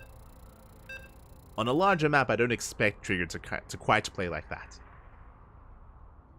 I feel like we expect something different here. And speaking of larger maps, we're loading into Site Delta. One of the larger maps in the map pool. Very wide open. And even prone to Phoenix Wars. And we'll get into that. As spawning in the bottom right hand corner of Site Delta, we have the South Korean Protoss player, the Blue Protoss representing Streamer Zone, leading the series 1-0. It is Nightmare. And spawning in the top left-hand corner, we have his opponent. We have the Canadian Protoss player, the Red Protoss representing Basilisk. It is Trigger. Here we go. We have our PvP. We have our game 2. And an interesting choice here to Trigger. Now, this is something that Estrella does. So, I kind of want to say that this is the influence of Max Angel. Trigger going for the gateway on the high ground. Meanwhile, Nightmare opening up gateway on the low ground. Now, the reason why what Nightmare is doing is more standard and is legal, definitely legal here in PvP on Site Delta, is the ramp. There's a ramp coming into the natural. This is unique to Site Delta, Post Youth, and Amphion. Those 3 maps have ramps into the natural base, which is why gate expands are a little more commonplace. Trigger opening up with a gateway on the high ground, opening up 2 gate even. This means that Trigger has the potential for a 1 base all-in. My eyes are on this probe. Yep, and the pylon is going to be placed, and this is a prime location for a proxy robo. Cybercore gets placed, and does Trigger commit to the all-in? Now, it is a bold move. The reason why you see these kind of setups here, and Nightmare, he goes for the Nexus before Cyber. He's asking to be all-in. He's crazy. Oh my, even Max Pax doesn't do this. Ay, ay, ay. He's crazy. But Nightmare going Nexus before Cybercore. Very greedy build here by Nightmare. Very greedy. I'm sure he is not really expecting an all-in, but there we go. He's scouting for it, making sure there is no proxy pylon. Cybercore is done, and show us the robo. Probe is getting ready, waiting for the gas. Robo has been placed. No, he re-rallies! Nightmare! He was scouting, and he will, but it's going to be a later scout for Nightmare. He's going the long way around instead. Trigger confirms the Nexus is aware, and Nightmare will get eyes on the robo. Okay, so at least Nightmare knows. At least he's aware of the all-in. is going to be a 1-base all-in out of Trigger. And Nightmare, he should be responding with his own tech, with his own Robo or Stargate. Meanwhile, the first Zealot has arrived, going for the Pylon. Pylon taking a lot of hits. Trigger, he won't be able to save it. Pylon goes down. Uh-oh. Meanwhile, Trigger going for the Pylon in the main base of Nightmare. Cheeky move. He can warp it into the main. Adepts have arrived. Pylon's going to be replaced, but the Zealot has arrived, and he could try to force another cancel. Won't quite be able to.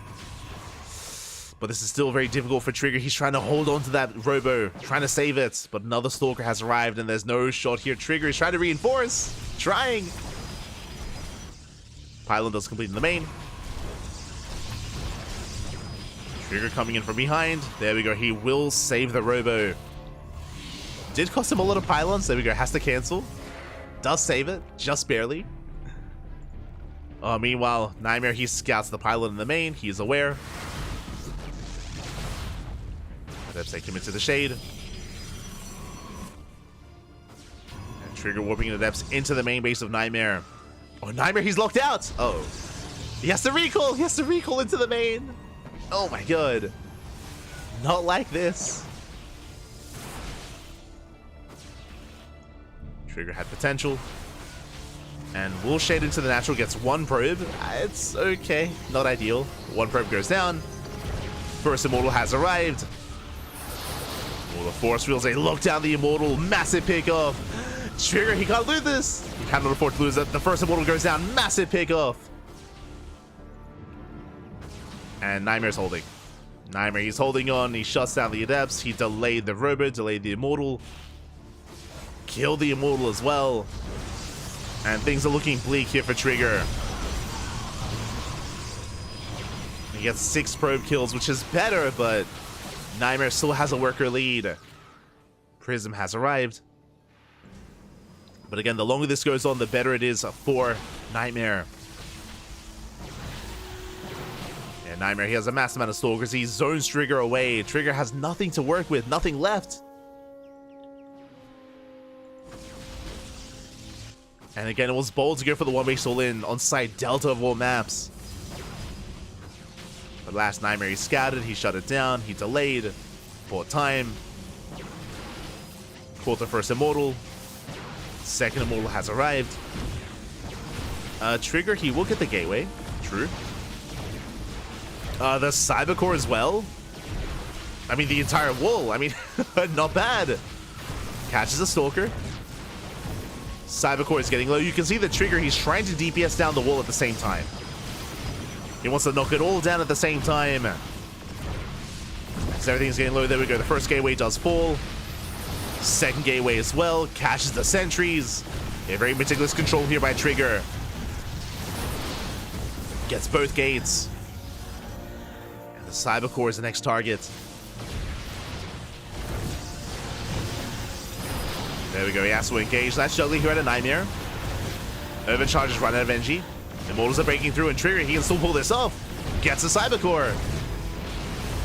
And no more Stalkers. Only 2 gateways left for Nightmare. The Immortals are breaking through, and Trigger, he's salvaging the situation. He's breaking through. Trigger, the boys are being pulled. The boys are being pulled, and Trigger, he's gaining ground. Another Immortal has arrived. Nightmare trying to hold on, takes out the sentries. Oh, Trigger, he's bleeding out a little bit too much. Down to 3 Immortals and 3 Stalkers. Oh, the Immortal gets low, he does save it. And Trigger, has he done it? It's still so close. Yeah, warping into the face of his opponent. 1 Immortal goes down. Overcharge gets popped. There's 1 Immortal left. And Trigger, he takes down the shield battery. He denies the overcharge. Has the Immortal lead. Oh god, it's still close. 2 versus 2. Third Immortal's on the way. I mean, Nightmare, he might lose the natural, but remember, it's a 1-base all-in.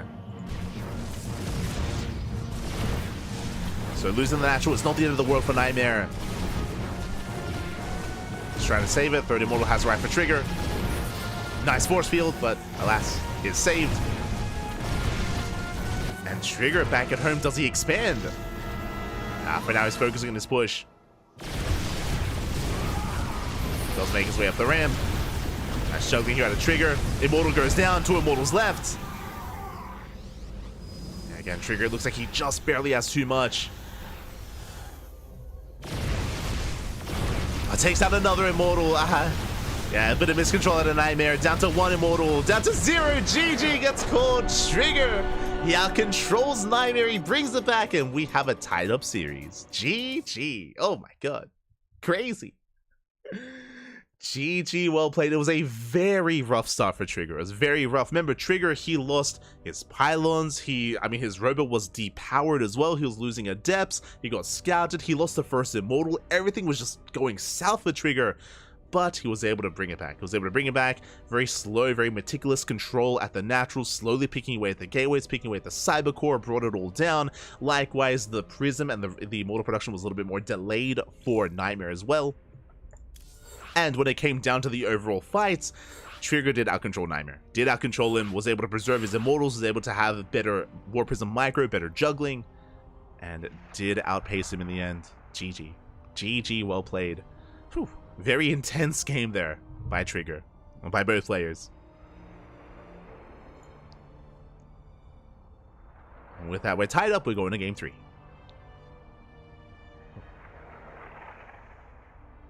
Here we go. Why do you say Side Delta of all maps to 1 base all in? Because the defender's advantage is greater on Side Delta compared to maps like Oceanborn or Alcyone. What I'm referring to specifically is the ramp at the natural. So the ramp gives you high ground. It also creates a choke point as well. It also allows for what we just saw, the first Immortal getting caught. Force fielding the ramp and catching the first Immortal of Trigger isn't possible on some of these other maps, like this map, like Alcyone. So the defender's advantage is actually quite large, or it is better than some of these other maps on Side Delta, which is why it's harder to pull off a 1 base all in, which we kind of saw come into play in that last game. But here we go, spawning in the bottom left hand corner of Alcyone. We have the blue Protoss player from South Korea being forced into a tied up series. We'll see if we can bring it back. Representing Streamer Zone, it is Nightmare.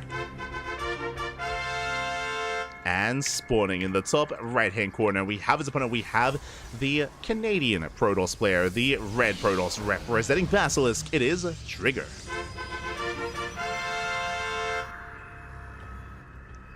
Here we go. We're going to be settling into Alcyone.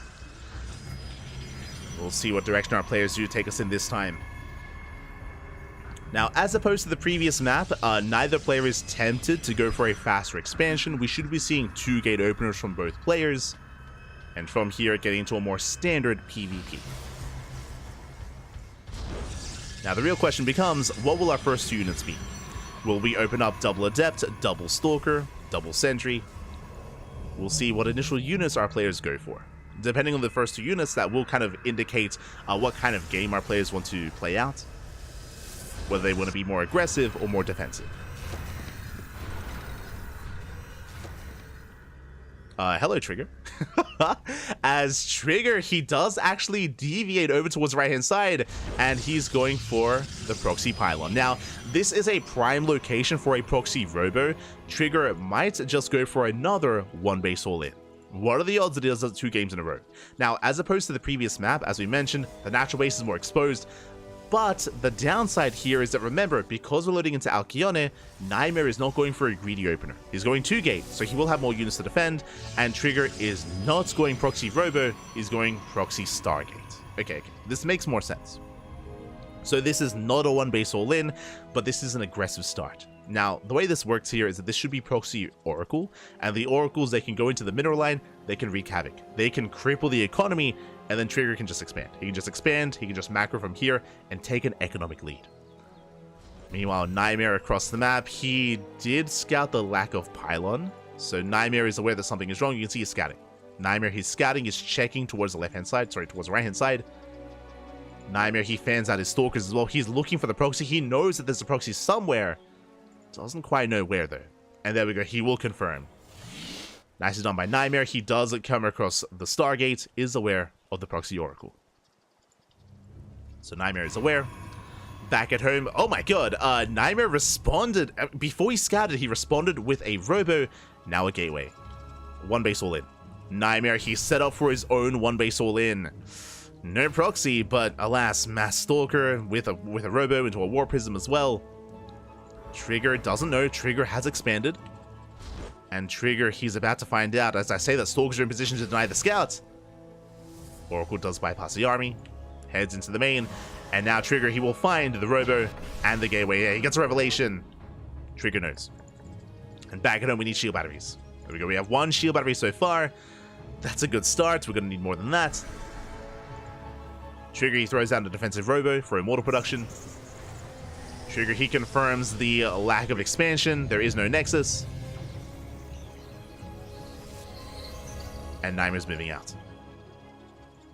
Nightmare is moving out. He will depower the Stargate. Second shield battery is on the way for Trigger, so he has 2 shield batteries on the low ground. He's soon to have an overcharge as well. Honestly, he's looking quite heavy. He's looking quite well fortified here at the natural. And Nightmare is going for a much later expansion. Okay, so Trigger, he's getting ready for the all-in. Nightmare, he's deviating away from it. He doesn't really feel too confident in the all-in. And now, for Nightmare, it's about trying to force an overreaction and trying to contain Trigger. I mean, there's even a shield battery in the main. Oh my god. Trigger forced to pull the boys.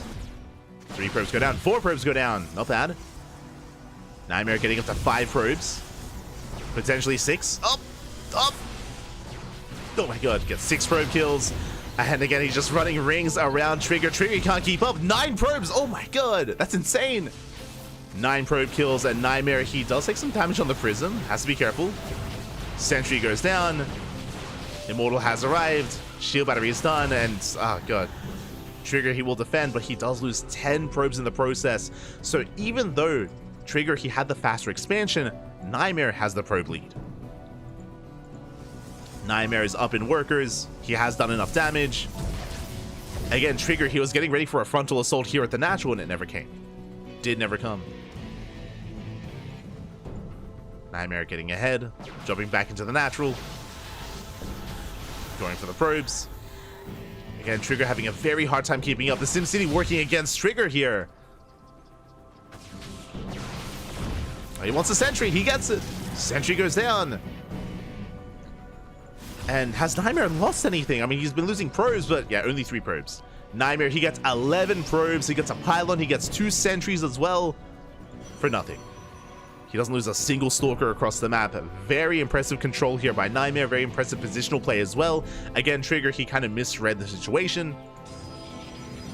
What I will say, though, is that Trigger has been building up an Immortal count. He's been building up Immortals. He will soon be able to break out.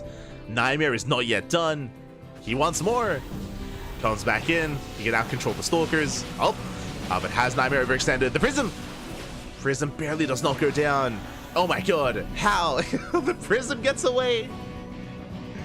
Nightmare escapes. Gets the hell out of there. Does get out of the main. Getting ready for a third. Trigger, he will delay at least. He delays the 3rd expansion. But it's just been a very awkward game state.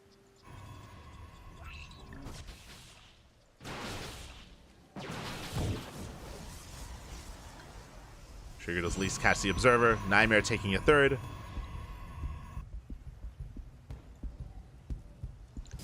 And again, it was just a really good way for Nightmare to kind of take advantage of what Trigger had seen. Remember, Trigger early on, I mean, I even said it myself, it was a 1-base all-in. Trigger, he had seen enough to confirm a 1-base all-in, which is why Nightmare didn't commit. He only warped in 4 Stalkers, he just expanded and probed from there, and now he's getting ready for his move out. Now, Nightmare, he's up in army supply. His better economy throughout most of this game is now being revealed. Now it turns into a greater production, a greater army.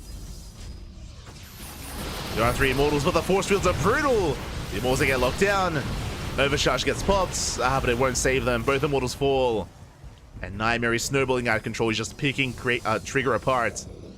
I was thinking of the mountain earlier. I was thinking of Creator. As Nightmare is pushing through, the War Prism still alive, still able to reinforce. Nightmare is knocking down that front door. And there's barely anything left to defend here. Immortal goes down. Trigger microing his heart out, but alas, it's a numbers game at this point. GG gets called, and Nightmare, he does bounce back. Takes the lead in the series at 2-1. GG. Whew. GG, well played. Nightmare takes a 2-1 lead. As a reminder, this is a best of 5.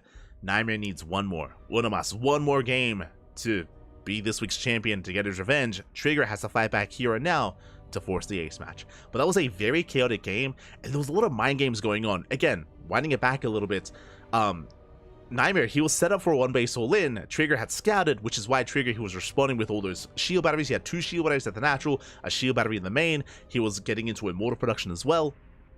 Instead, Nightmare, he only warped in 4 Stalkers, only 4 Stalkers in the Warp Prism. Behind it, he was expanding, he was probing, he had invested the bare minimum, but he was able to outposition and just outposition Trigger there in the defense. Just dropping all over the main, all over the natural, just pulling him apart, getting so much value out of only 4 Stalkers. And in the end, Nightmare just snowballed from there. And now we're getting ready for Game 4. Here we go. A very intense couple of games, though. And I'm curious what the map is going to be here for that next game. On top of that, winding it back a little bit further, if you remember, Nightmare, he also scouted the proxy, scouted the Stargate. If you remember, that's why I'm pretty sure Nightmare had opened up Robo as well. I think he was expecting a Robo out of his opponent.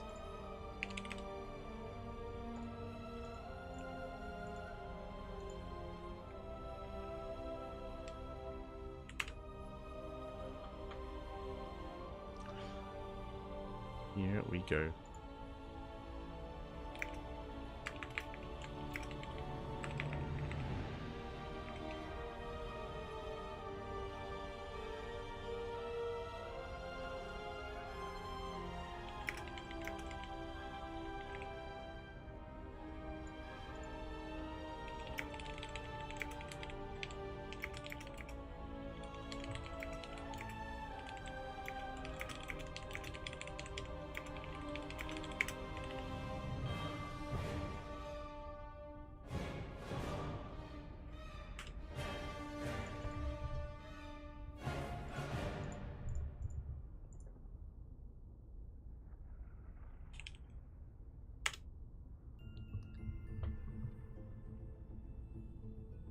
Here we go.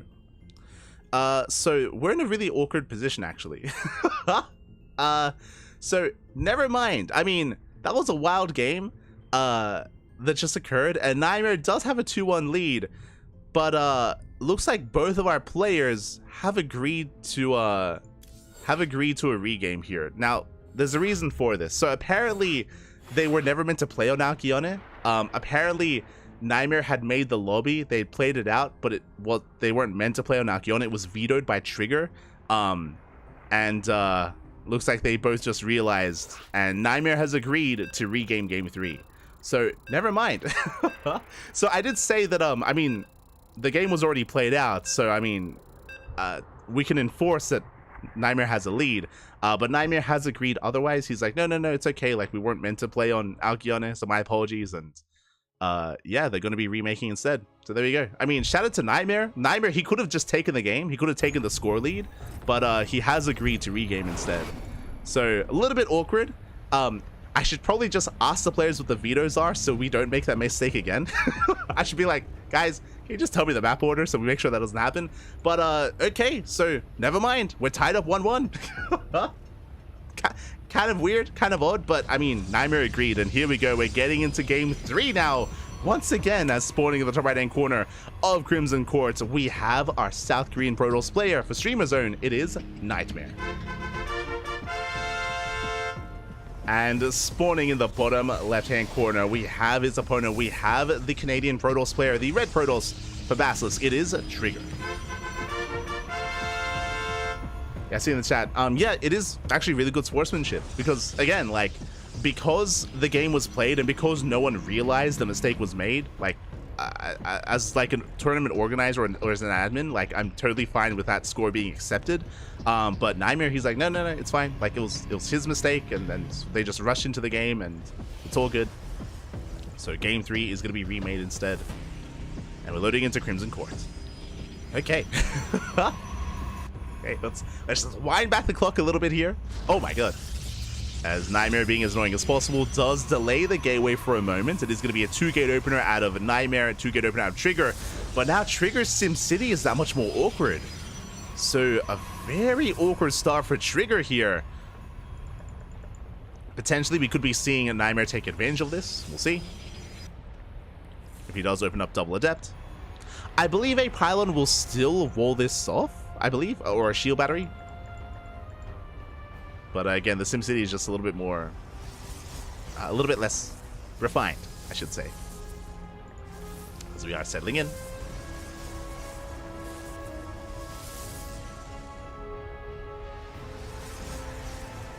Here we go. The cyber cores are done, and what do we open up? Yep, double adept. It makes sense. It's going to be a double adept opener out of Nightmare. He's going to try to shade across the map. He's going to try to get into the main base and attempt to cripple the economy of Trigger. Meanwhile, Trigger opens up Stalker Sentry, a much more defensive opener. It's going to be Stalker Sentry. With this, he will have access to earlier hallucinations to scout his opponent to get a read on what Nightmare is up to.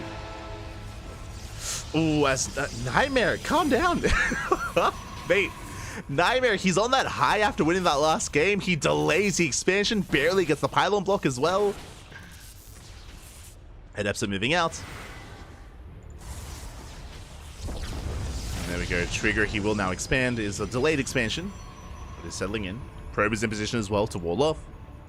Adepts have arrived. And it's going to be on Trigger to keep up with the Adept harass. Meanwhile, across the map, Nightmare going to be going for a bit of a later expansion by a couple of seconds. Adepts is going to be shading in. And Trigger does wall off. Does wall off in time. Hallucination moves out. And Trigger is going to attempt to try to catch these Adepts. Getting a good amount of damage. Adept shading in. Trigger once again walls off. Ooh, Probe goes down. Probe does fall. The Adepts do manage to survive. I say that Trigger is in position to catch the Adepts. Very nice positioning. The Trigger with the surround gets one and should get both. There we go. Both Adepts do fall. Nice cleanup here by Trigger. Nightmare pulling back home. And we're now embracing our tech. It is going to be a Twilight Council out of Nightmare. Likewise, Twilight Council out of Trigger as well. Both players working towards Blink Stalkers. It was a bonus show. Yeah, it's fine.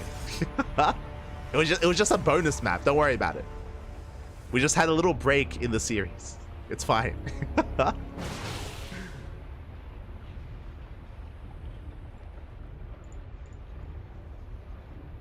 As Trigger dives into the main with the hallucination, again we did mention with the sentry opener.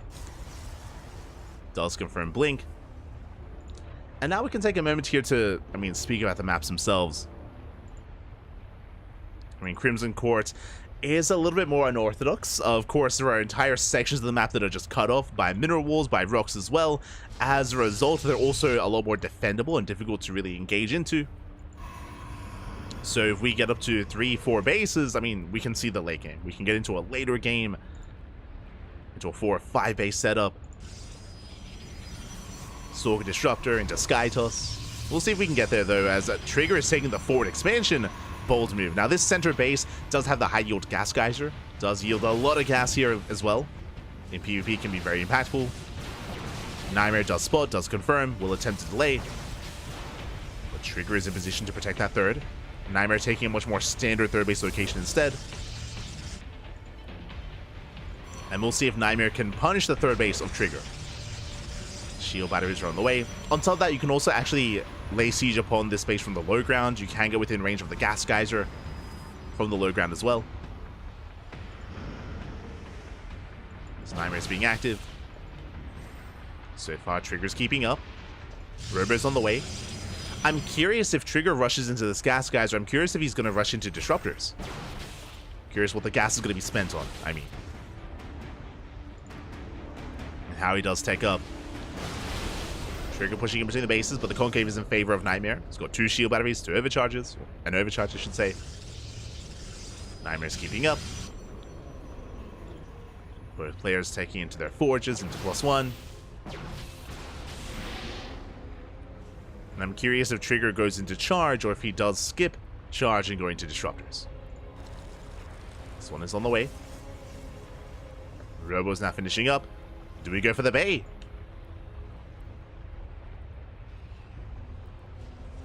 You see Nightmare trying to skirt around the edge, does avoid the main army, and now we can blink into the main. 4 probes that can wreak havoc in the mineral line. I mean, we saw what Nightmare can do with 4 probes, sorry, with 4 stalkers in that last game. Does threaten, forces a recall. Trigger's keeping up. Taking the gas geyser. For now, just going mass blink stalker. Trigger does have the stalker lead. We'll see Nightmare is taking up into zealots, skipping out on gases, and I imagine Trigger is going to commit to just mass stalker. And we'll see if Trigger can break Nightmare before zealots come into play.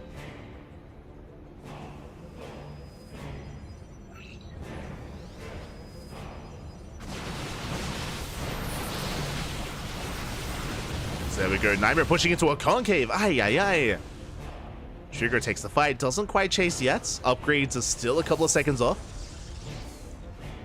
Trigger doesn't want to hit an anti-timing. He's waiting for +1. Looking at the stalker count, Trigger still has the slight stalker lead. Ooh, as once again, Nightmare taking a bad fight. Oh my god.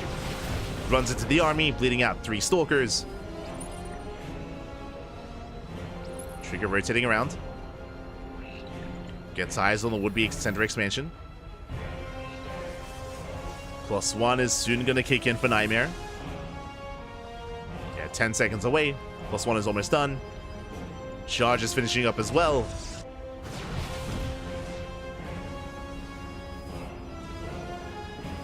And I feel like the window for Trigger is closing a little bit here. As the zealot count gets higher, I'm a little bit less hopeful for Mass Stalker. Here we go. Trigger's pushing in. Catches out some stalkers. Nice force fields. Creating a choke point. Yeah, and you can see the majority of the army of Nightmare just cannot engage. Trigger taking the better fight. But is forced back. Gets the Observer. Observers go down. No more force fields. Nightmare, he is holding. But that's so many stalkers with Trigger. He blinks in.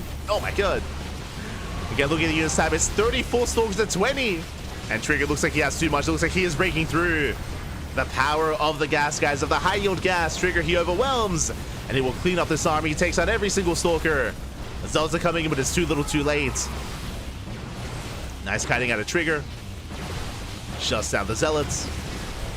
And there's barely any stalkers left here for Nightmare. And Trigger, he just keeps reinforcing with Mass Stalker. And Nightmare cannot keep up. He's desperately trying to. More shield batteries are coming into play.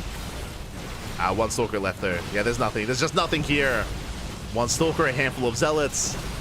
Trigger, he overwhelms. GG gets called, and Trigger will take a 2-1 lead in the best of 5. GG.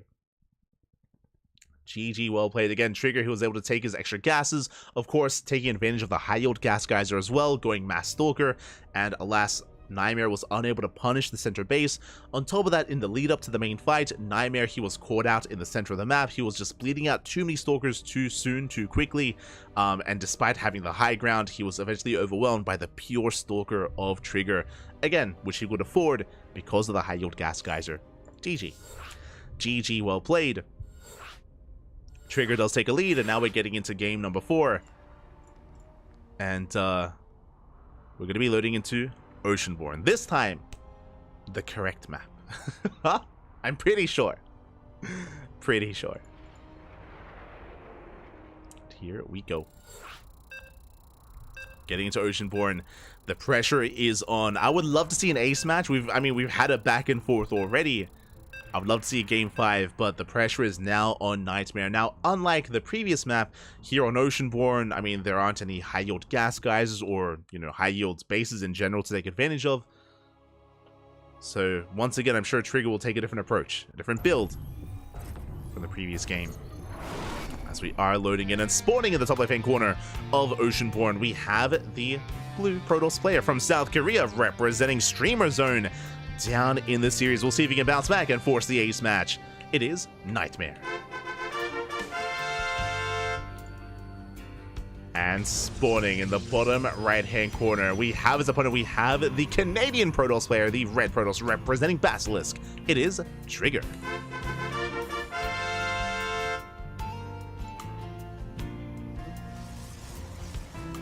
The finals of Sparkling Tuna Cup 69 should be, of course, a best of 69. We should have played on Biosphere. True. Oh my god. That's a blast from the past. Biosphere. That's the 69 map, right? Hold on.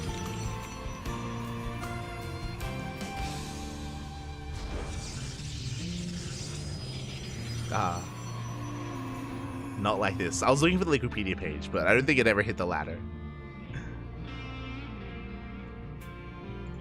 We'll be here all night long. Stuck in the 69. Not like this. As it is going to be a 2-gate opener, 2-gate opener out of Trigger, 2-gate opener out of Nightmare.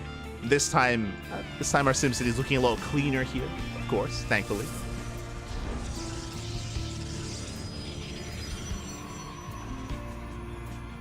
We are settling in. And we'll see how our players do divert and how they open up. As Nightmare is being as annoying as possible. This time the second pylon gets placed in the main for Trigger. Same can be said for Nightmare, so no proxy. No proxy, no cheese! No aggression quite like that. Meanwhile, we're just waiting for the Cybercores to finish up. Cybercores are soon to finish, and from here we can go double Adept, double Stalker, Stalker Sentry. Where are we headed? Double Stalker out of Nightmare, double Stalker out of Trigger as well. Okay, let's go. Both players going to be vying for map control. We'll be pushing out. We have seen Nightmare on smaller maps embrace a 3rd and 4th Stalker as well, delaying the expansion for just a stronger army early on to snowball. We'll see if Nightmare does something similar. For now, Trigger trying to get a read on the first 2 units. So is Nightmare.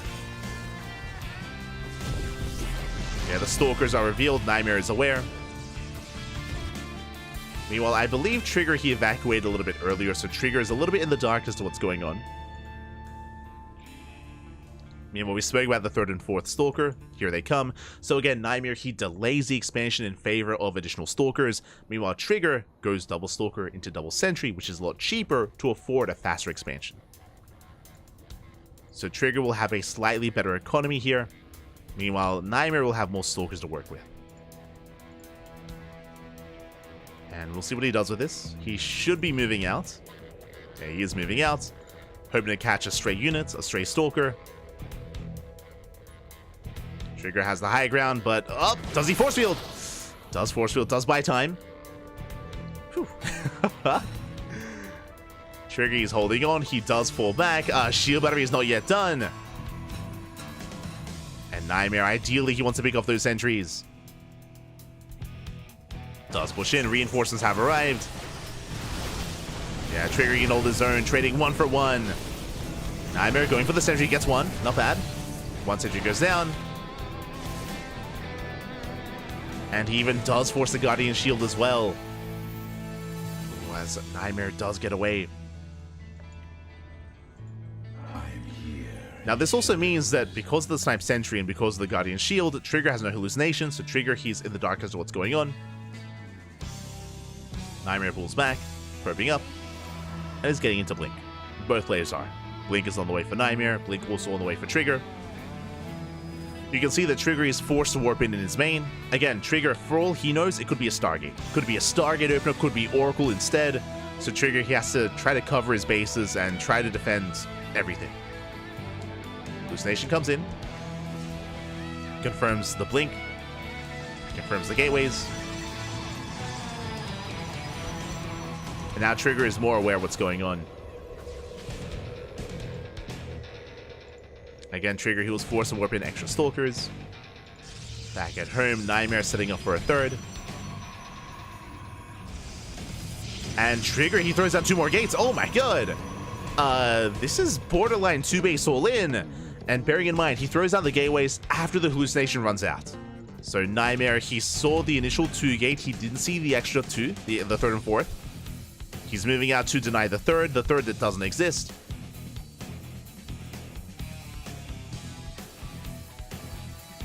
Nightmare trying to get a feel of what's happening. Bearing in mind he did expand. War Prism's on the way. Blink is almost done.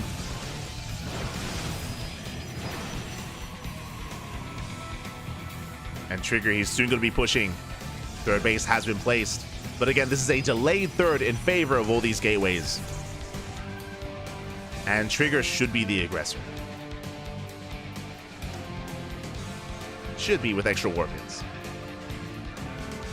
Speaking of, Trigger is warping in. He's moving out with the Prism. As he moves out, Nightmare moves in. They miss each other. Uh-oh. The armies, they do pass by. Nightmare going for the third. So is Trigger. And we could just go full base trade. Yeah, we have to commit. Third base are going to be going down. Nightmare going to the natural. Trigger has to do the same. Actually, going straight for the production. Yeah, 2 gateways depowered. He's going for the other pylons as well. Likewise, Trigger going for the pylons. Depowers the gateways. Let's go. We're here. We're in the base trade. Oh my god. Force fields are in. The probes. The probes are trapped. Every single worker is going to be going down. Massive pickups. The economy is crippled. And Nightmare getting even more. Meanwhile, across the map, everything's still depowered as well. Do we force field? We don't even need to. Yeah, we save the energy. The probes are caught out. Everything is on fire. Trigger does escape with some workers. Trigger has enough for a Nexus. Meanwhile, Nightmare, I believe no probes on the map. Trigger, he already has a Nexus on the way. Already has an expansion. He's recalling. He's crazy. Does recall back home. Trigger backs off. Does get the hell out of there. Gonna try to reinforce gateways. They were repowered. Look at the unit stab. Trigger, he has the Stalker lead just barely by 2. Slightly ahead in Stalkers. We'll still come down to the control. Shield batteries are done. Yeah, that in mind as well. Trigger going for the Nexus. Drags the army out of position. But Nightmare has the concave. Yeah, Nightmare now with a higher Stalker army is going to be able to overwhelm Trigger. I don't know if he can really take this fight. Tries to reinforce. Has the concave. Yeah, a bit of an awkward fight here for Nightmare, but he's still breaking through. Yeah, Nightmare, he will clean this up. Takes out the Stalkers, takes out the Prism as well. He blinks in. GG gets called, and Nightmare ties up the series. We are going to the ace match. GG. GG, well played. Trigger, he was getting ready for a base trade. He even had a ninja base, the ninja base that never came into play. Bearing in mind that the reason why Trigger was kind of forced to fight there is because Trigger lost his third, Nightmare didn't. Remember, Nightmare, he was still on 3 bases, he was still on 3 Nexus, he had the better economy, he could stabilize from there. Trigger was more all in, and in the end, Nightmare was able to hold, able to survive, able to defend. Now we find ourselves in Game 5. Let's go. We're going all the way to the ace match. And we'll see where this takes us. Oh boy. Getting ready for the final game of the series.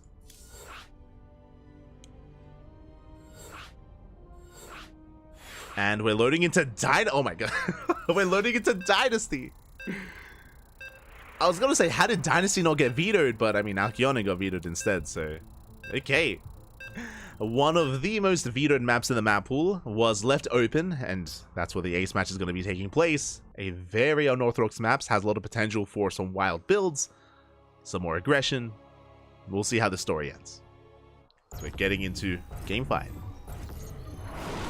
It all ends here on Dynasty, and spawning in the bottom left-hand corner, we have the South Korean Protoss player for Streamer Zone. It is Nightmare.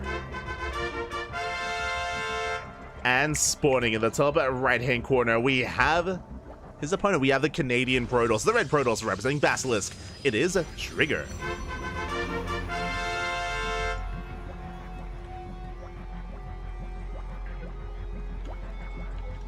Here we go. And again, a big reason why this map is vetoed so often is the gold base. There is a pocket gold available here on Dynasty, and depending on the matchup, you can take this more freely, but specifically in PvP, it is very difficult to actually hold on to this gold early on.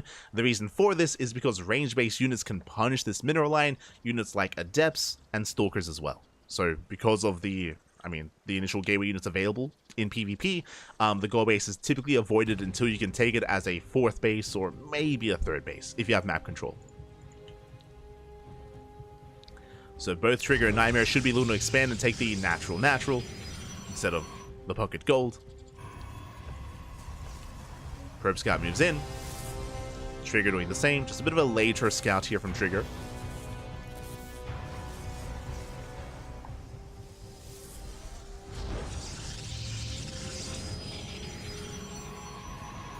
It's going to be a later scout. Moving out across the map. So far, everything's looking normal. Everything's looking as it should. Second pylon gets placed in the main base for Nightmare as well. And both players will confirm.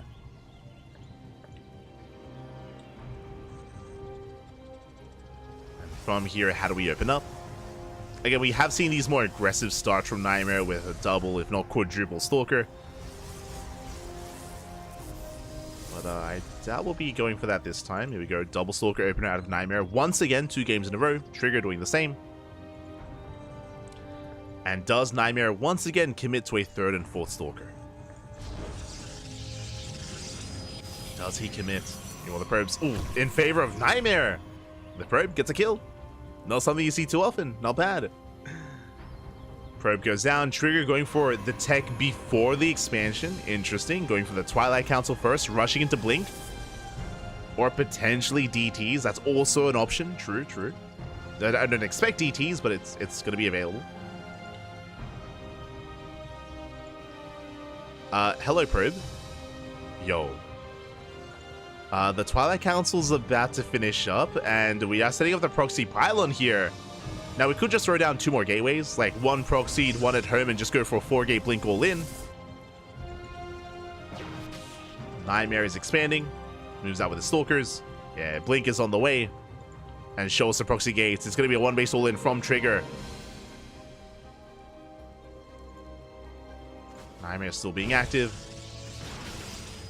Stalker's almost getting caught out. But Nightmare comes in for the surround. He outpositions Trigger. Trigger coming in with reinforcements. Gonna be able to hold his own. But his Stalkers are so low. His Stalkers are going down. 1 falls. Trigger, he has to get the hell out of here. His proxy's being set up, and Trigger, he's rushing into the gold.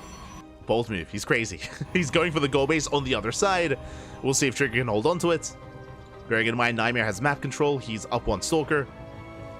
He's hunting Trigger down, and Trigger, he can't afford to lose his army. He gets found. Trigger, he gets caught out, and Trigger should lose everything here. 4 Stalkers for 1. Very efficient trades. Nightmare recalls back home. He's terrified there's a counterattack coming. His Natural's getting up and running, and he's going for his hallucination. He scouts the proxy gate. And will he scout the gold? Yeah, he will. So Nightmare, he's aware of what's going on. Nightmare, he's ahead economically. And he does have a Stalker lead as well, and he knows it.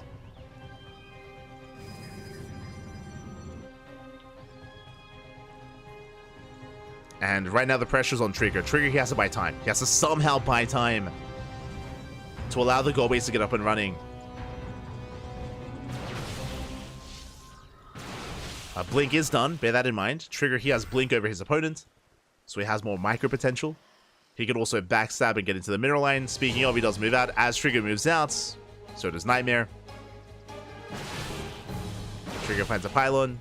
Nightmare does the same. Trigger pushing into the main base, but there's an Immortal here lying in wait. Trigger, what does he want? He wants a Sentry. Doesn't get it. Sentry survives. And Trigger, he does not lose a Stalker, not yet. Barely gets away.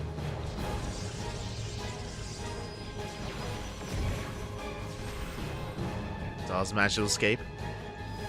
Meanwhile, his base is getting up and running, getting the high-yield gas geyser, the high-yield minerals as well. Trigger, he can stabilize. But Nightmare has a terrifying army. It's less so about the Stalkers for Nightmare, it's more about the Immortals. That's 2 Immortals. Dark Shrine is on the way as well. Let's go. Going into DTs. I believe Trigger does not have a Robo. Yeah, no Robo for Trigger. No detection. Uh-oh. And the game may just end with DTs. Meanwhile, the armies, they pass by each other. Trigger headed towards the natural. Likewise, so is Nightmare. Uh-oh. Going for another base trade. We have to commit. Now, the Dark Shrine is not done. Technically, Trigger, he could deny it. But now going for the probe kills. Adept stays shade in towards the gold. Likewise, Nightmare pushing into the main, going for the production. Trigger, he has to do the same. He does need to go into the main base, and he is. Dark Shrine, it's halfway done.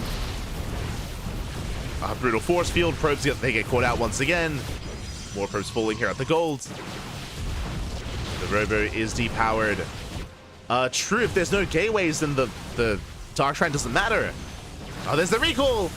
Boys are being pulled! And here come the Immortals. Yeah, Nightmare is gonna shut this down completely. The Stalkers have to get the hell out of here. Dark Shrine completes, gateway is powered. And there is 0 detection. Cybercore has to be rebuilt. DT comes in, and there's no answer. There is no answer to the Dark Templar. GG gets called, and Nightmare will take the series 3-2 in a very chaotic back and forth, and will be this week's Sparkling Tuna Cup champion. GG. Bye. GG, well played.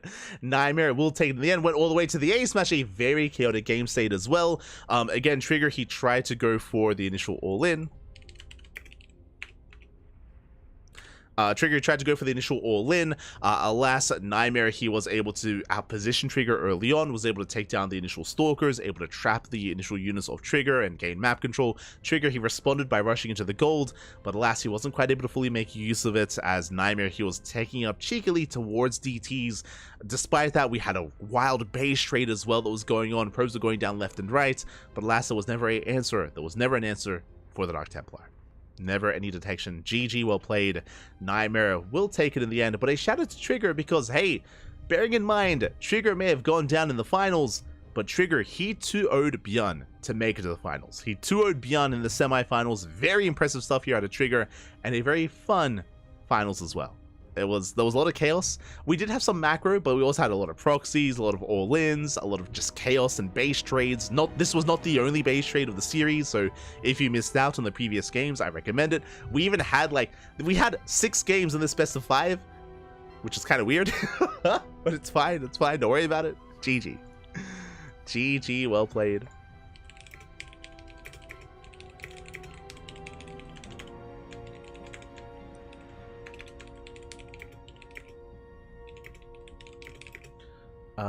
Letting them know. Hold on. Just letting them know something very quickly.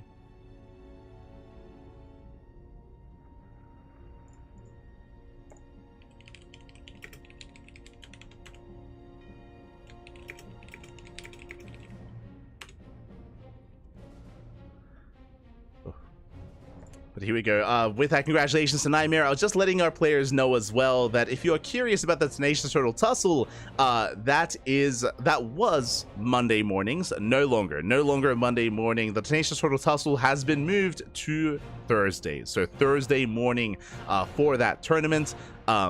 If players want to compete, or if you do want to tune in, for those that are curious, the Tenacious Turtle Tussle, it is a larger tournament in a sense. It is at a more friendly American time zone, less so European. Bear that in mind. But it does have a larger prize pool. It has a 150 USD prize pool. I say that has actually been a 300 USD prize pool, thanks to support on Matcherino by Stegosaurus, a very passionate fan of StarCraft. So thank you so much, Stegosaurus, for the support. And again, the Tenacious Turtle Tussle used to be every single Monday morning, which would have been in like 8 hours. Sorry, like 9 hours time from now, 9-10 hours, we would be live once again with the Turtle Tussle. But we have decided to move it instead, just to kind of free up Mondays a little bit. There are other tournaments underway, of course, like the Stego Monday Cup and the Wardy Cup and the Kalaris Cup and all that stuff. So we're moving over to the middle of the week instead. So just bear that in mind for the players and the viewers as well, for those that are curious. Otherwise, congratulations to Nightmare, is our champion. He is our tuna for the week. Congratulations.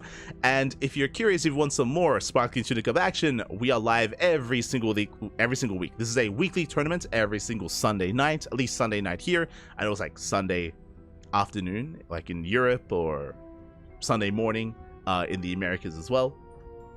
But this is a open weekly tournament, and if you want to help support this tournament, you can do so via Patreon. Patreon is the place to be if you want to help support. Likewise, Matcherino as well, so you can help us grow the tournament and grow the prize pool. Currently, you can see how much we make on Patreon. It is just under Nightmare's name, 256 USD a month. That is how much we do make a month. That is split between all the weeklies for STC, SDO, and MSO as well.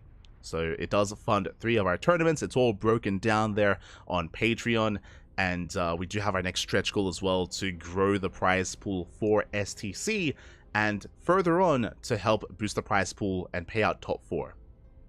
That's the goal, at least. That is the goal. The Turtle Tussle is not funded via Patreon because it has its own individual sponsor, which is also why the Turtle Tussle has a larger prize pool, because the sponsor is very generous in that sense. That is why it's 150 USD for the Turtle Tussle instead. So a big shout out to Mark BT. Mark BT has been sponsoring the Turtle Tussle for the past month, for over a month at this point as well. So much love. Thank you. Thank you. Much love to Mark BT. Otherwise, thank you so much. Thanks so much for the support. Thanks so much for tuning in. Hope you all enjoyed yourselves. Our next cast on this channel is actually going to be in just under 24 hours. In around 22 hours time, we're going to be live with the Wardy TV Monday. The Wardy TV Monday Cup is going to be in 22 hours, so around this time, we will be live covering that event. And if you're curious, the Wardy TV Monday is very similar to this one. It is a lot more Korean and European focused, does have a larger prize pool, very similar to the Turtle Tussle actually. As a result, you should see these very same players, Trigger, alongside Beyond, alongside Nightmare, and many other Koreans as well. So we'll be casting it here on the channel. So if you want to tune in, if you want to follow the CranKy Ducklings, we are live on almost a daily basis. We are on the off season, so nowadays there is a little bit less going on. There's no WTL, there's no Kung Fu Cup, there's no ESL Open Cups either, but we've all stepped in and we've all stepped up with our own Open Cups to fill the void that ESL Open Cups did leave. Ourselves, Wardy, Steadfast, Kalaris, Rotterdam, Dave Tessa, Chicken Man, all the community members really did step up, and we've all been hosting our own tournaments to fill the void. Much love to all the other community members out there, to the community, to StarCraft. Much love, much love. Otherwise, thank you for watching. Thank you so much for watching. If you want to tune in, if you want to follow us, I should say, follow us on all the social medias. We have Twitter, we have Facebook, we have Instagram, we have a YouTube channel. We do stream both on Twitch and YouTube at the same time. And that also means that VODs are available on YouTube immediately. There are VODs available on YouTube if you're interested. Otherwise, thank you. Thank you for watching. Thank you for tuning in. I'm going to go get some water. I'm going to go get some food. And I guess we'll be back tomorrow. We will be back tomorrow with the Wardy TV Monday. Otherwise, stick around. We're going to be giving another streamer a raid. Who's live? Who is live at the moment? That is the question. I see Ryung. Ryung is streaming. He's been streaming a lot, actually. Shout out to Ryung. He's been very active over the past month. Streaming so much. Who else is live? Rotterdam's playing Deadlock. He's been playing a lot of Deadlock. Bratok is live. Let's go. Mino VK. We'll find someone. We'll find someone. Otherwise, thanks so much. Thanks so much for watching. Quanta is live. Oh my god. Quanta. I mean, he didn't play in today's tournament. Este Quanta.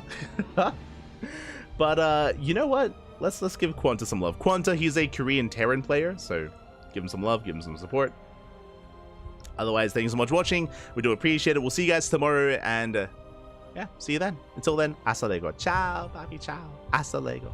Thanks for tuning in.